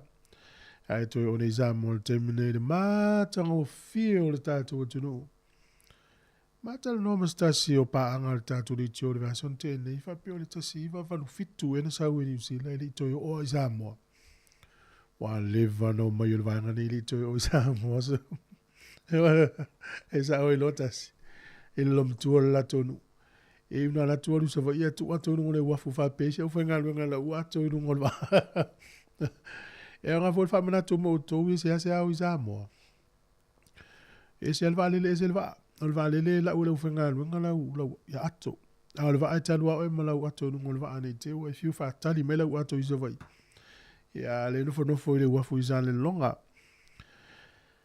E pero fa matala tona le laile malo si angol tu la fono e pui e tanga te fenga lunga. E isi ali e se tasi o fale ainga ya ukilani North Shore ta o le Panda restaurant. Fa salaina nei el fam sinonga le lua se la wiva li mafe. Soli tu la fono ngalwenga. E mafo mai e isi ali isaina. Na manatu e o mai ni usila ono se lumana imanuia o la tama. E pole atali. Fa na saula o tamalo le ave ile tupe ono no visa ile au mnanga le se la usfulu ono afeta la ni usila. Pe le fainga na faisia tu no ini tia saina peye o fainga fa ala tu e faista e to tongi le tupe fa to amolo visa e o fa to amola va no e talo sanga lo visa. O lela na fai manino e la nanga nei tu sai peye university tamalo le tupe le ngaluenga fainga luenga ya maia. Pete yane. Fitus furutu la va ya so fenga luenga ista malo le ma folfolanga le tau no fai. E la fa sala il fam sidonga. Lua se la uiva lima feta la ni usila le sala le kompanile. E malo si tele le tu la fono e pui ai tanga te whainga luenga. Toi whamana tu atu. E le pui ala le tu la fono stanga te whamisa ngā luenga pe le whamaoni pe lima tanga wale ngā luenga. Ai pui le tangata pe a whai le sao le wala whai ai ngā luenga le tanga te whainga luenga. Pe turi pe fa malolo pe le tongia overtime le tongia so malolo me uma fa pena ai vai lo con kalate e tonu me ia le pe fa ilo foi tatu tal fo le nga il fenga malo fo e di swinga ma le te unga tu la fo no aso malolo o le te le yo tupi nela va tu se va enga o le te fatu ora e le matanga lunga le New Zealand. E toi foi tua le tonginga o tangata whainga luenga i le lua se lau fitus furuafe tangata whainga luenga o lo i te minei mo tangata i le tua nai. E alu ise tupe lua tesi ma le lua tolu 5 biliona tala ni usila ona o le sa o le whainga o to tongi o tangata whainga luenga. E maa fua meila yaso malo lo. E a vai foi la i le isi tausanga lea luafe, yuni luafe lua fulu. E se lau se fulu lua ngā ruenga i ni usila. E pei fōringa mai o le tau a toa o le tutonginga o a lato tangata whainga luenga e lua se lau tolu sifuru wafe tangata whainga luenga. E o atu le lua se lau tolu 5 miliona tala. Tu so le winga o news po tala ia. Talu ai ona o le po le sao o le whainga o tutongi o tangata whainga luenga yaso malolo. Lea no fo ai tā la fo i ngā luenga i usila. I tangata whai ngā luenga. O mai tau manal te whatu ora. Lua se lau fitus furuafe tangata whai ngā luenga lo i te minei tangata le tuana i lau le to whai ngā luenga. E le isa ol whai ngā la tutongi. Lea ai tā la fo te whatu ora. Lua te si ma le tolu 5 biliona tā la ni usila. Ia ma le ma yuni nuafe lua fulu. Se lau se fulu lua isi fo i ngā luenga i usila. O le au whai Johanna tangata whai ngā luenga. Lua se lau tolu furuafe. O le tupe foi na foi ele o te tauna to tongi tangata nei e lua se lau tolu 5 miliona tala. Tu se le va lufuru iva tala, le va lua fe tala le tangata whainga luenga tōtas. Lele o maua e mavua mai. Ia manatu le whainga malole nei o le calculation po le whainga ma le va inga le leo to tongi o tangata whainga luenga. Le lau manatu e tauna te le tu la fono ina ia une to ile sasi lea ma le vala po le lape lea ina ia mautinoa ia maua to tongi o tangata whainga luenga ma ia sa o fo le tongi ai E ia ngā luenga e whai ngā luenga ia so marolo, ai te tongi e tasi, o ia inga nao isi ngā luenga. O nisi ngā luenga te tonga, whai ngā luenga lo lea so marolo, ia ona whaatele lo lea tu sei o lo peina, ma le afa o lo peina, tasi tesi ma le lima e whaatele lo tu tongi i le tu la tasi. Pio le se senga na, ia e le la usa uni e toi wha sa ona i mea ia, le te ua wha ina ia livi o tangata whai ngā luenga ma livi mai, i le suinga le wanga i me le malo e whai. E sta mai tai pulea o ngai i whanganui. O matua le tina. E tolu se fulu, o ila i ono se fulu mon tupu tau sanga ole. Ono se fulu.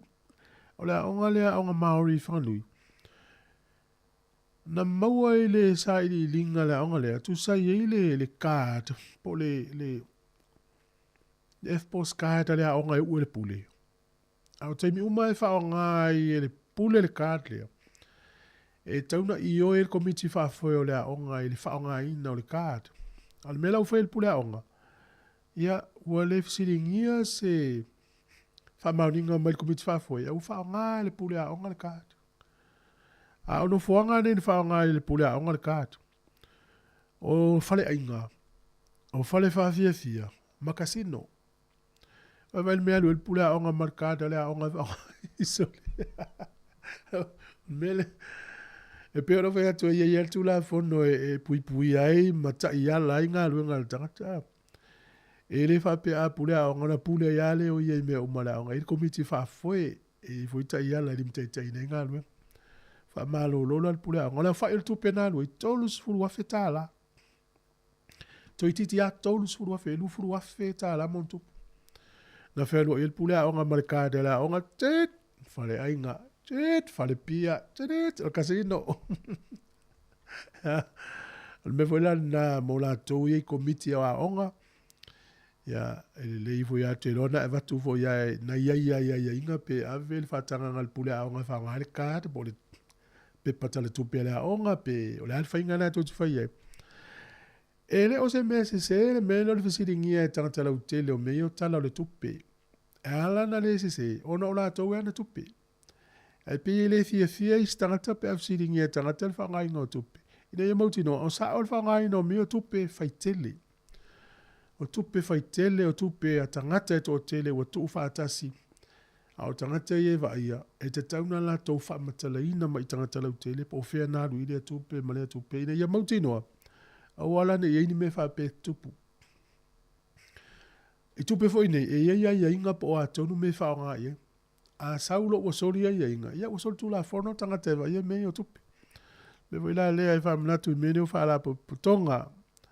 E a o fia i matato e kale si. A wana i le fia se si pe a fesiringi ia i se si. E fa nga ino tupe. O lea ia ta tauna tangata i tonu fa la po tonga. Langa o la tau e anga tupe. E le tupe tangata le ua. Pau tiu tia tangata le una le ua, ai le unian tupe o tupe tangata lau tele. Ma tangata o le whana putonga, e ala tōle ia te tau e whasiringi ia i le whaonga ina. Ma mai la skaili al pule a onga. Hai vai, tala ta i cash o le tala mai tua i masini pe ta wha hoi fo. Ala matua wha le tō nunga o tangata so. Mai alpo kalama le ata le tai au. Tato mafuta pea. E minute ia o na whatasi mai foi leo ana matasi ma tau te ngā lua tu tau tasi la houli tau tua nesi u fonga la mua whafta ia tu i le tunu songa foi ia se umalu wai whanga futi manu ia tele nei taimi o le tai au tu pai tu siupu ia maro la tale pese vai foi tolu minute o na tale songa foi ia Paulo Faraniko manu ia nei aso fo whanga o whianga ia i whafta i lava.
Sāmoa e bangele alu molu ile vai amu asa fo ila ole mata o te molu mata ile ngalu ole sele lo i o se banana so mai asa fo ila ile ulua e matusi ele mawa o Sāmoa e bangele alu molu ile vai amu asa fo ila ole mata o te molu mata ile ngalu ole sele lo i o se banana o kale se ia mai sauli masul la se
Fofonga ole la mua.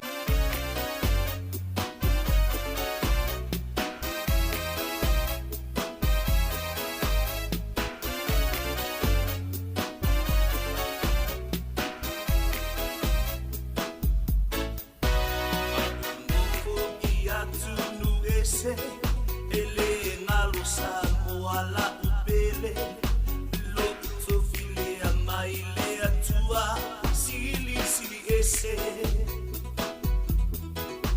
tumaanga fa akeri siano awai fa abai oile talo emana tua pea Sāmoa ele ngalo o afea Sāmoa la sigila vai no atunu belelena ufana mai o afea mafea ete alubiai na Sāmoa la sigila vai no atunu belelena ufana mai no atunu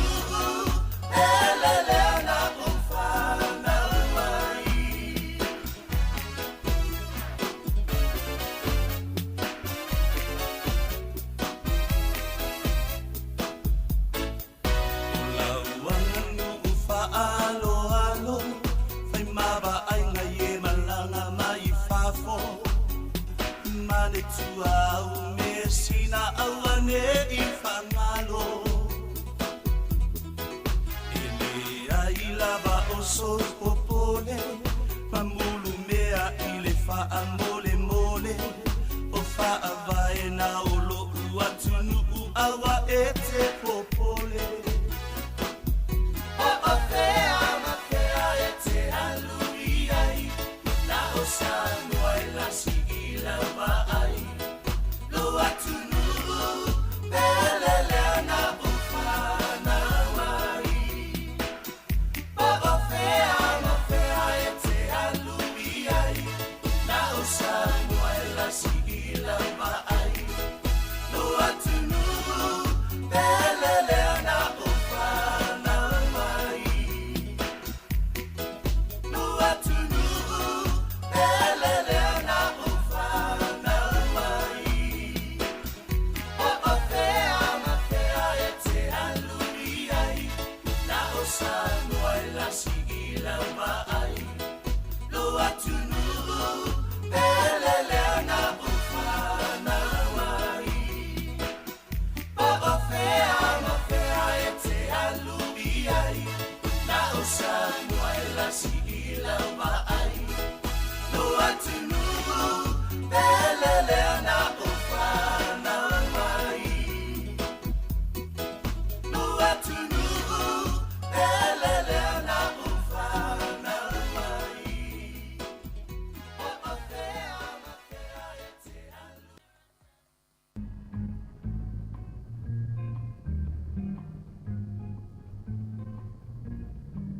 Sāmoa ina watunu uvele ina motoe E mita mita la uanganga ya te oe O vai tafele mu malasami e ina Vea sunuia mai ale masina O atu manga pa solo solo Ma foi ona paulo I vai tu luto O fulau lau ai mo ulangi langi pese Mau falonga I leto sangi o manule Sāmoa e o te alofa te leia te E mita mita na ualanga ia te A fight a tear to fall to solo pau pau Deus se sei la mais sin mamá O te whatalo whatu mo lo whaalo alo whawhonganga le tunu le tu aso. O le pokalame pe o na tatano to le stemu whanu. Whatulanga ina le talanoa mai ai Sāmoa le sunga ya Mari Whaivalu. O ke sila mane siana e sania. Tāse Salem Sam mai Sāmoa. O le fufuanga pe o na iai le vai aso nei mai le aso los fultasi los ufa me Sāmoa. Sa fai ai le conference numero 5 e fata tau i le suia ingo le tau. O lo o le nei fa conference na fa foi fatasi le Victoria University le a fionga i alo manovao Dame Winnie Laban. Ia fa pea ma le NUS po le University of Sāmoa. Ia fa pena ma le SPREP le stasio ngalwenga tangalwenga Sāmoa e fea ngai ma suenga fa sayanisi. Yo la tona lena fa foi le convenisi le Sāmoa. Pea ma le selautanga ta na iai. E o si o scientisi o professor tala no mta upune. Ia mfa so e foi mfa mamlama tulanga we suenga. Ai me se fo ia fina unga ma lo tele na tinga ina le planeta ta to si o manga lo ta to ola ma ye nei vai tau. Ole lo ye Sāmoa is fala lava te to ima lo man wa Winnie le ia. Fa malo si au mai fo ma le pe no fo tal no le e le fondo le ia ma fa ai la lo fo lungo ta to le tio. Ia fitai mai le fo ma Mari Sāmoa ia nana ma to fo fa ta se mata se. Ia na no malo o ta se ia nana va to i mane fo le tu pulang tala vo fa longo. ia mai fo se la ua fo i whamtalanga i tūsai ma le mena whaafonga i le fono. Ia o le tūlanga le tau nei la tala no mai la tau Sāmoa o Murray, o Kesila, ma Nesania. Ia e o tala no atu nei, ia whatalofa atu le tau panel i nai Sāmoa, Murray ma na ia tō whawhine nā tō te mafuta mai.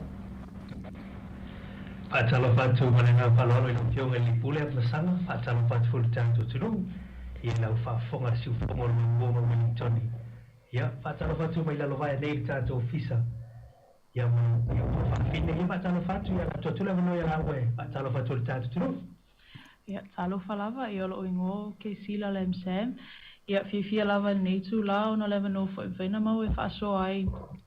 Ia, telo mea o ngasa, ma whaona po e na mai le conference sa mato awai ai. Ia, o le conference le sa mato awai ai, o le 4th Pacific Ocean Pacific Climate Change Conference. Ia, whaatatal no ai. Ia, mea uma lava o lo ofisanga i mal Pasifika, that's no Sāmoa. Ia, ma atunu umal Pasifika i o lo e ele neke lope. Ia, a fianga le climate change o lo matua a fia ai ia tātou, pe o tātou le atunu laiti. Ia o tātou le peto sirina na a fia i a fianga le climate change mai atunu tele ia ma tele o mea lo tupu sono o tātou lalangi ia ma fia lava ma o lewa no en pen whaalongolongo ai ia ma mawai fo ia mea o ngai tele ia me whamanatu mai ai o mea o lewa nei loa ia o mea fo i whatua whaalongo iai. Ia se whamanianga, ia ma se wanoa matango fie tere, ia le awai atu nei conference ia so tōru ma vai, whaatai. Mānea, o le o ke sila sa amata mai le aso mua. Ia o le aso lona lua o le konfenisi o le aso lulu lea. Na o walu ese mai le konfenisi le sultasi a walu malai valele. Ia o lotu lolo sui mo e lea sa wanoa le aso lea. Ia o Nesania, ia whatalo whatu Nesania malo e amo le konfenisi. Malo sai fua ia pe ona whaelo atu le sunga ia afamasanga i ona ungoa, Nesani Lam Sam. Ia te awa ia ilo o awa ia le konferenisi sa o awa ia tu ia. Ia e mo i lava na le lua aso sa o joina ia so e lua muli o le conference. Ia te au lava ia e te lese mea o ngā tele ia pawhita oli fo'i elo o iloa ele tupulanga talavo mai se lava ia i maua elo o iloa e mātou talavo a o leo pe o toi whapupula i mātou ia ma sui uma fo'i sa au waile i le konferenisi ia a fianga ia wo o i le lalangi ai mai se lava i atu no o Pasifika ia mafua mai le climate change ia whawhatai. Malo. O le sila fia o ke sila mensania. O le sila vaenga o le trio le leo lato fia la fo ilungo le YouTube mtulanga tau musika. Ia mane fo whaftai o maua le hava no e au ye le konferenisi le mamari. Ia le sa mai. O le vaenga fo le mane e konferenisi whapea ai e mwintato sui talavau Pasifika. Ia mai e fo le lato viewpoint po le lato vavai. Ina ia mane le wa ona tau le tupuai. E a fia i le tuinga le e nele pāneta e peo on mane le. Mari a tonu e mane volta tata noi i le vainga le aso mua e ma le iei fo ina al konfenisi. E mari e fo i anga Sāmoa e se fo i e whainga konfenisi na ma le stala ma le amatanga mai. E mo le lilo whionga i le pure af masanga e se fo i atu la mo o konfenisi mo mone fatua o wai i Sāmoa nei. E o se foi se vai ia tanto tu ma nei fo lim tau o mai a mai Wellington a waile o tanga o faule Pacific Climate Change Conference le vai no wale lo se fio tanto tu o me pena sa noia ke sila manesan o mai no lo a fili sui fo mo sa mo ia so fai so ia fa ftaile tu mo le no o fai ona wa me tanto fo tanga le e ona so mo la vai ile am tai no fa mo mo ia pe ia sa no fio ali puli na ma na yo le no na sa no ai alo ia po le keynote address ona fio ma tai pa le mia ia fia me na o ta afa o ia le sa tale na lo ia le fa mo conference mai sa ma to fie fo ila na tau talanga poranga laua au tu e fa te tau la voli sui ngor tau ai me se fu nga luenga sa mo se sawa sa mo o lo tau fai ai ia whaititia leo a whianga o le tātou tinu uwinga suwinga o le tauolo iai. Ia tele fo i vaenga na iei pēna i whawhiwhianga na iau whanau o le university. Ia i lava na a le tonu tūlanga o le sound e po tūlanga foi o le audio team. Na toi o mai lato speaker ta aile whawhiwhianga. Ia ena whiawhianga ia tātou tangata ia na wai atu fontanga ma lato whatoa mai mole o lato ni whawhiwhianga mana i tēma Sāmoa. Ai po au ngai o le whamoe moe o le aso lea o le theme o le nāso e au whiei parallel sessions ia o le science and climate impacts. Wai tofu ala aso ma se au tu o tau lai uma ia mai ngō presentations ia ma whaasoa fo ia ai lato na maua lewa noe e whaine lato sao i whamoe moe. Malo, ana ia le pasi atu nei a ke sila wa ia nan tatou ia whaatasi le aso mōmua po la fosa na ia tanga i tūlanga nei ele fono le aso mōmua ke sila. Ia whakai. O le aso mōmua le samato awai ai i parallel sessions, i plenary sessions. Ta awai au ia le plenary session le sataita ia le Professor Timothy Nash, o le Professor of Earth Sciences and Antarctic Research, ia mai le Victoria University Wellington. O le autu o lana session, climate-driven loss of Earth's frozen regions is having widespread impacts on the islands, ecosystems, and people of the Pacific Ocean. O le awhianga o Atunu Pasifika i mai lunga i regions ia o le climate change. The situation at hand is that only 9 Pacific countries are on track for the Sustainable Development Goals out of 18 countries or territories in the Pacific, and so I think that's a big issue. Sa share ia Professor Timothy. So he also explained ile se fultau sanga le amun mai o global risks umalava le tutupu. They will all be environmental. Ona mafua mai ole climate change. Under the Paris Agreement, ia le concept le agreement le lalo le Paris Agreement lo afis fuma lima le safapea. There should be a reduction of gas emissions from 30% to 40%. And reason being is to slow down or prevent ice caps from melting. Awa tata silafia umalava o ina melt. They do swavai ia the ice caps. Yeah, if emafua the rise in sea level. The rise in sea level, and heat on global warming. He explained that the heat of global warming in the ocean is at a whopping 95%. So that is another big issue.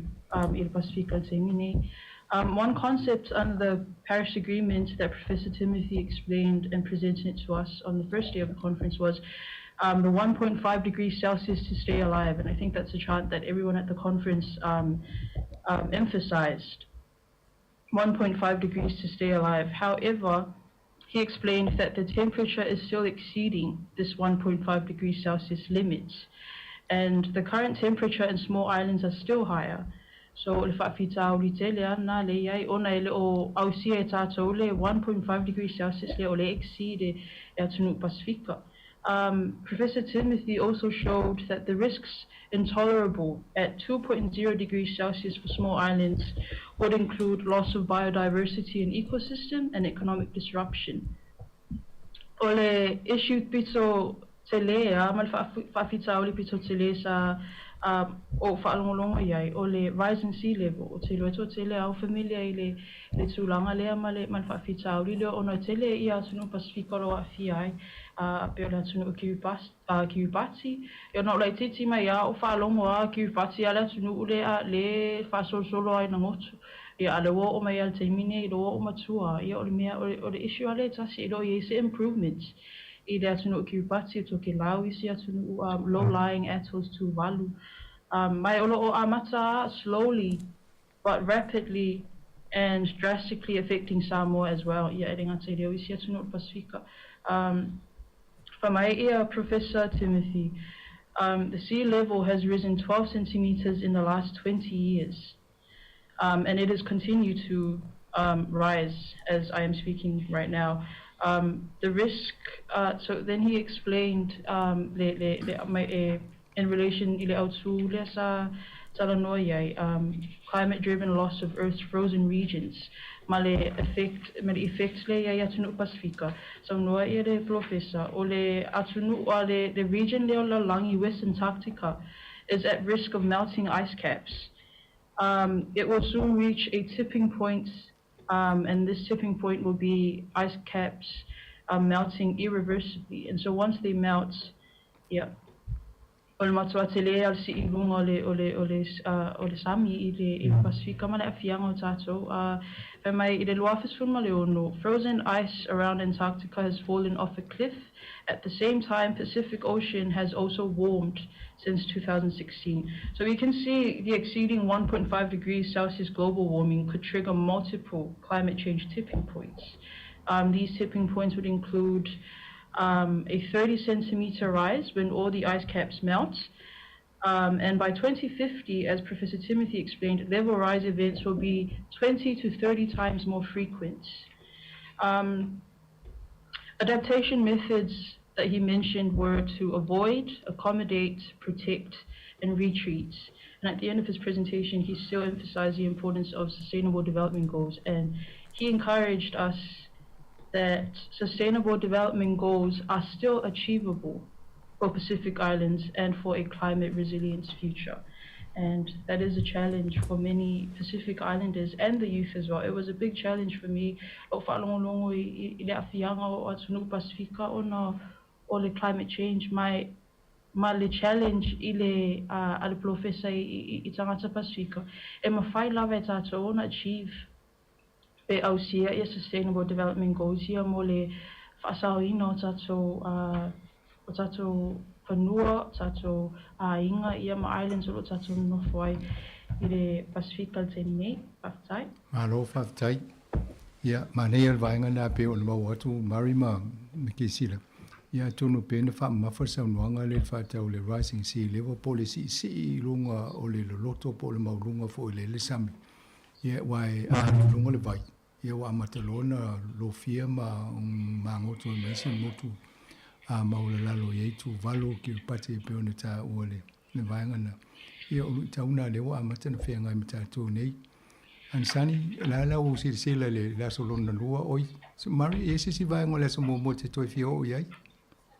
Ele o te la so fa ba tu ala vaenga le 1.5. Ia. Pe ole vaenga lo ina lo te inga ma o fatasi. Ma sai le man le folia mo padisi forami. Ia ole au na o te mo fai mai ia ta to ia tu Pasifika malalangi te mo fai tu iti tiel le vela wa global warming wa amata no vela pia po heat up le lalangi te mo fai la ta tu li tasi te si malima ole maule pena de fa fo lo fo lipuli o ia fa mo there's still hope in the way te mo fai pena sa no ia ke sila te fa mana tu va nga yo concept fo le project retreat va o mani lo fai ta tu Sāmoa nei o la fa te mo mena o tali ngalu se tasina o wana o lai te mo fai Sāmoa ia fai tali ngalu pui mai ile so mai o time va pena va nga nai ta tu va ai o te mo fai atu no uyo la tu mo Pasifika e fai ti ngalu benga le fai nga tau me o fai ta tu ngalu ya ai o le te lengo fa so le o la e mala mai fai Sāmoa fa mo mo ta tu fa fita o le mongo lo fe ngai mo ta tu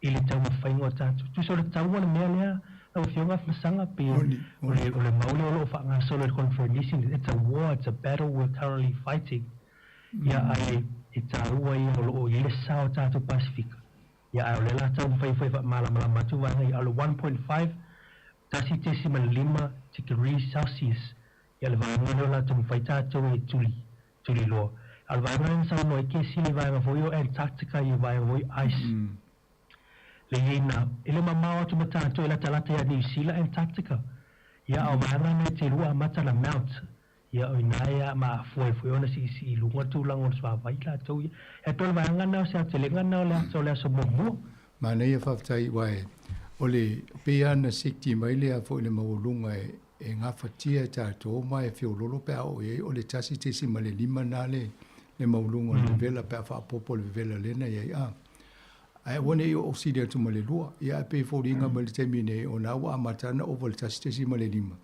la wel fa pulenga na me fo ina le wa amata ina liu swa vaia ya isa na ile vaenga le pole matu mo le pole isaute ona wa amata na maulunga le vevelo le lalang ia mama fana le vai amata lona na liu swa vaia la lo pito la lo o icebergs po mena le o isa na le ia o le polenga nei tato wa a liu swa vaia e o maulunga le sami ia na amata lole na lo vaia o le siva upuna na tau na o le retreat i Sāmoa e whai ngō fia wai e whanua fo i e lau e maulunga me whainanga i e ainga. Pēr na mōli mawina le taimi o le tsunami.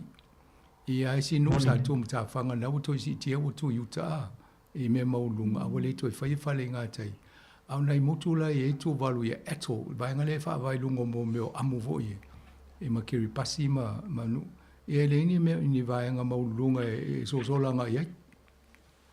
Asa wale lunga le vai ia nau peo pea le lunga ise longa e fauni fale vai mani va avo ye alo e lunga lai malu e lunga le vai ai le faina so la ise vai fauna le me tam fai no foi la to o le tūlanga whainga tāna initial motor Pacifica ma lo la solo na lua la ia o nana manei foi le tau mai po la le si mo le o le solo na lua va mo le mari nana to va ai o le theme le vai solo lua le governance, law and climate change.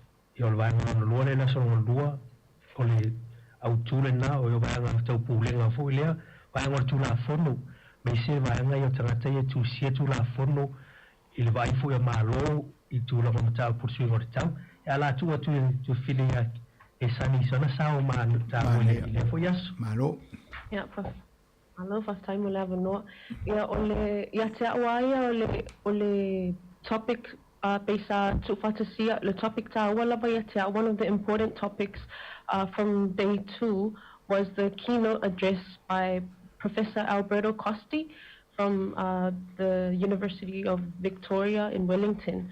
Ta awaia te fa autuina ia lana presentation fa climate change and international law. Past, current, and future challenges for the Pacific Ocean and its nations. Ito ton ilana presentation. Saya ta uaile International Tribunal for the Law of the Sea, or ITLOS, lesa established ito sanga ta si bavalulua. It is one of the institutions established under the United Nations Convention on the Law of the Sea. Ole tribunal law lea pole agreements lea it works to safeguard the various marine resources and protect different species, especially ito tonu o ngā sami. Mai titilo lea ile puipuia ma le whaasauina lea o mai ngā sami mai se lava ito tonu o Pasifika. And it also has provisions related to territorial occupancies of seas, continental shelf, Malesivaenga, exclusive economic zones within the Pacific. So ole ITLOS for ile tutonu for le ITLOS for ole tribunal law lea, it also helps to promote and leverage scientific research for the development and transfer of marine technology. In the law lea pole agreements lea sa passed down pa le foi involved by el Pacifica. One of the some of the things that the United Nations Convention on the Law of the Sea required from the small island states was for us to prevent and reduce and control pollution of the marine environment from greenhouse gases resulting from climate change, including ocean warming, but me sata oe eke sila male sungaya mari. Pero le sea level rise o vaenga le requirements that's required of the small island states to achieve. Ma le puipuia le mal preserving marine environment in relation to climate change impacts. My Eonata o Momoa, le Paris Agreement, le sa to fa mafa le Professor Costi, le sa formula tausanga e loafre sfulima. Ole meta awa te o le vaenga le I came home and I did a bit of a research on this topic of on the Paris Agreement, and there are 196 countries or parties in the COP21 in Paris. 196 countries that are included or involved within this agreement. And what I found was that one of the major contributors to greenhouse gas emissions, which is America, they are not included. America to total Paris Agreement. So my take on this topic is that the major contributors to greenhouse gas effects emissions, they should be the ones they should be involved in these agreements. Because they are the industries buying I take in Pacifica the consequences of these actions. It's emphasized Professor Costi. He emphasized the importance of the collective effort Pacific regions should adapt to and have in place in order for us to see changes or improvement in our work.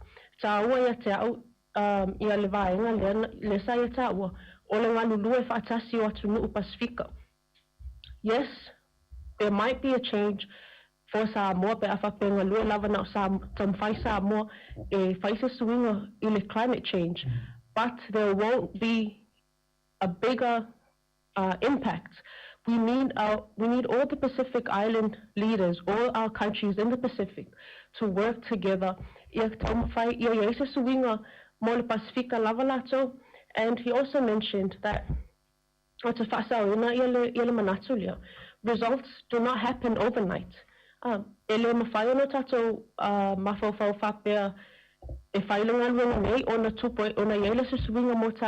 it's a continuous act, and collective efforts are to be made, and we must put pressure on authorities, and that is the government.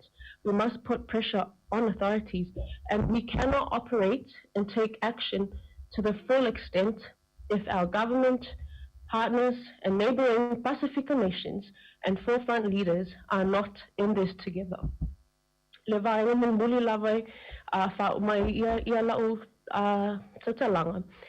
According to Professor Costi, the Pacific regions should enforce international laws against the bigger contributors to the greenhouse gas emissions, such as China and America.